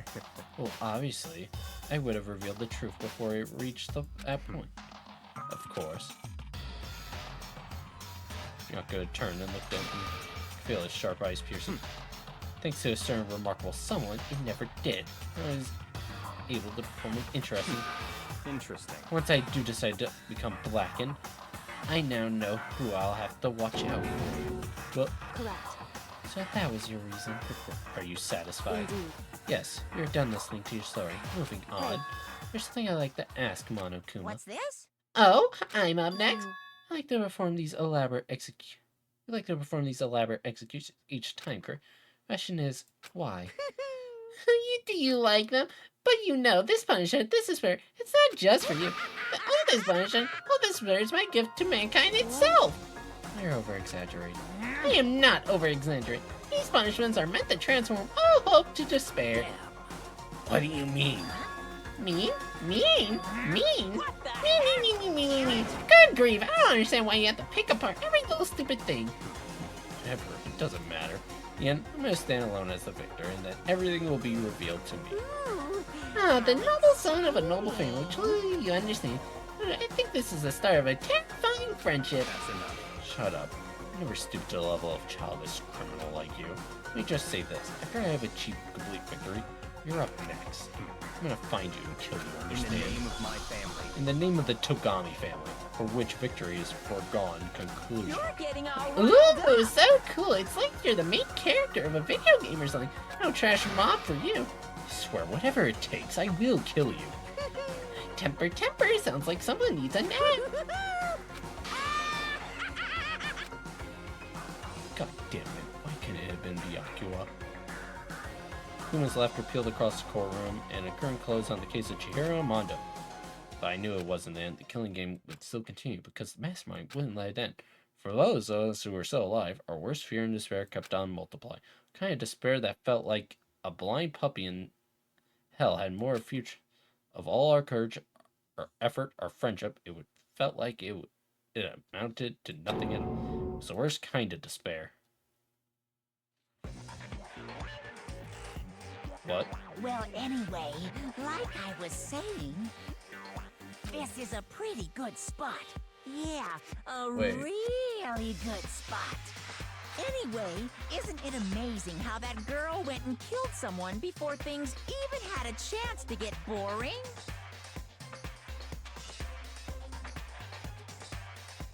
Once things really get moving, it'll be like a roller coaster. There won't be any stopping it. Fear and despair charge forward at a speed nothing can hope to match. That girl killed someone before anyone else? But I must admit, I'm disappointed. I went to all the pain and effort of making you part of the group, and you couldn't play your part. You do remember you were supposed to make the first move, right? Well, no biggie. Nothing we can do about it now. So just do your best to make things more exciting from now on, okay? After all, that's what everyone wants to see. Just one more thing I'd like to As ask. long as you don't want to know my measurements, fire away. Who is it? The 16th high school student. Ooh. My. You really took me by surprise there. I know I said you could ask anything, but super denied, ultra denied, demonic denied. Because you see, that's my ace in the hole. And nobody'd be dumb enough to reveal that, right? No matter how close they were to their friends. No, you're not gonna just leave that on a cliffhanger. You motherfuckers.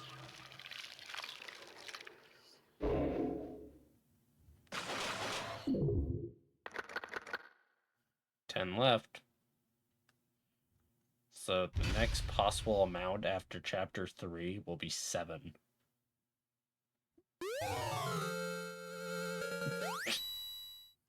God damn it.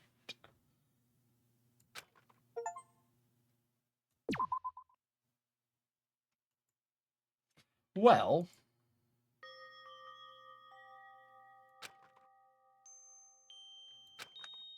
Sniff, sniff.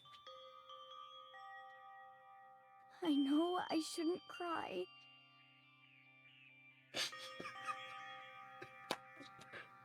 What the fuck?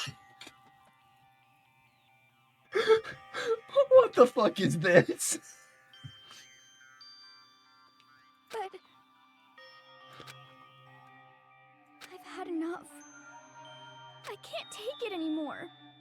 Getting out of here anytime soon. It's impossible. I can't let myself think about how much I want to get out of here. If I keep thinking like that, I might decide to.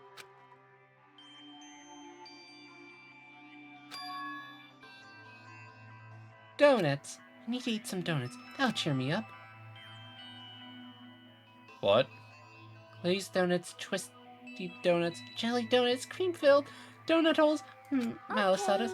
Oh, God of donuts, I'm praying for a wonderful What? I'm sorry. Please forgive me for breaking the night. Right now from...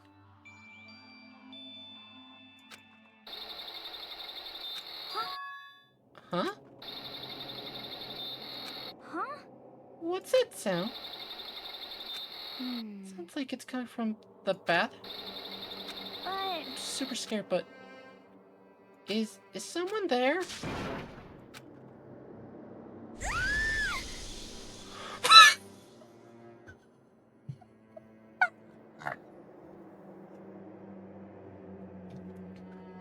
Oh, owie? I'm artificial. I'm artificial cheek. What the fuck is this?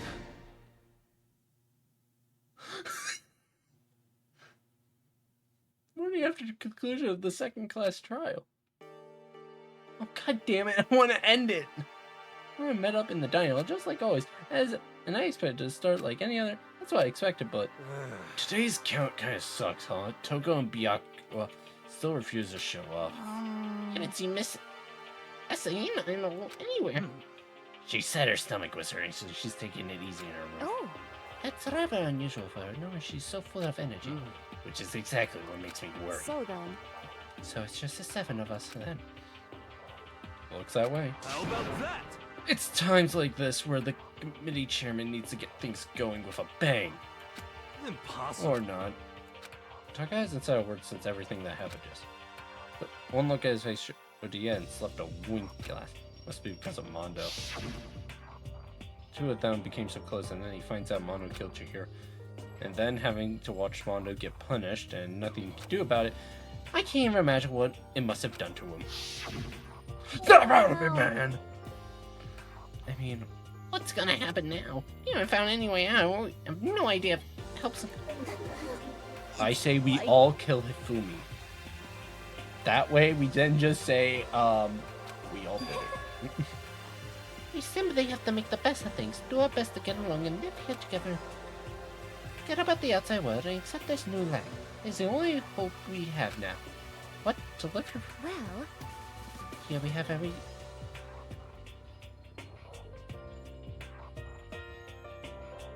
Yeah, this. Are you this... In fact, let me ask you this. What is it about the outside world that you long is for? that okay? Competition? Discrimination? Victimization? Violence? As society grows, so does its perversion. In which case, is our current situation not... Demon Angel, star pretty pudgy princess. Huh? Oh, Here we go. Maggie, the drill shop owner, the bunny-eared Amazon, cat girl dog boy, just Robo Justice the Galactic King, and I mean, there's no dude. There is nothing to be done. The mastermind put such a base desire to bringing you to their will. You know? Okay, well, anyway, since Taka's like catatonic, as the oldest one here, I'm officially stepping up to take the lead. So we're all gonna work together and spend the rest of the day searching the school. Searching? I'm right, Well, I mean, since the right? class trial is over and all, Perhaps. there should be a new place for us to invest. Hmm. Yeah, that's a ticket. Maybe we'll find some kind of clue this time. Well then. Then, once we're done eating, let's split up and begin looking. You have any problem with that, Celeste? That may be as a discovery waiting for us, which may further enrich our life here. A point that is to look for clues. And just as we were starting to come to, she barged in and ruined the conversation. So I appeared. God fucking damn it! You called for me, so here be a genocide! What? Nobody called for you! What the? How come it's Genocide Jill and not Toko? God, this place is just amazing! Finally a place where I can just be my murderous self. Which is why I decided to stop holding back and spread my wings. No more hiding in a cave for me. Plus, I have another battle to fight. The whole killer with a split personality thing is so overdone. I gotta destroy that stereotype. I'll fight all day and night to murder those totally slanderous cliches.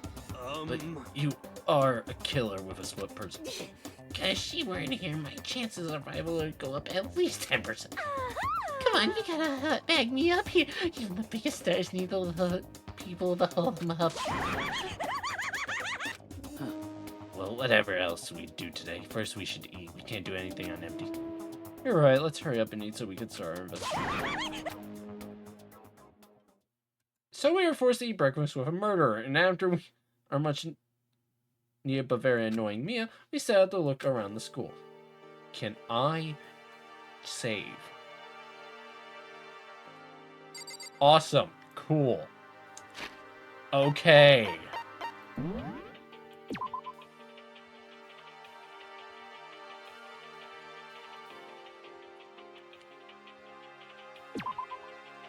What I think I'm gonna do, by the way, is for any after we get through this game, any character I couldn't like interact with because they died or something, so like Hiro or Mondo, and Junko and Leon, I think what we'll do is I'm gonna pull them up on the wiki and I'm just gonna read out what they would say. I think that's the best way to go about that. Don't. Why? Wait, why? Wouldn't I want to know a little bit more, like, lore?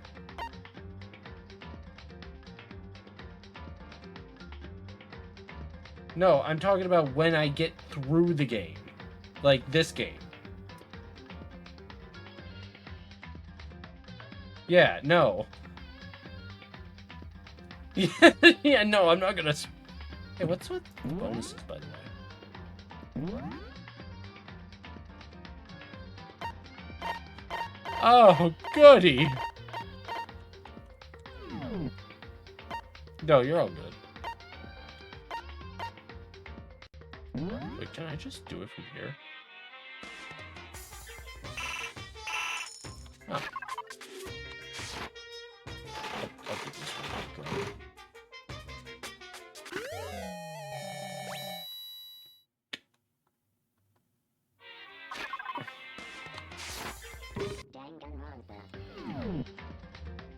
Yeah, sure.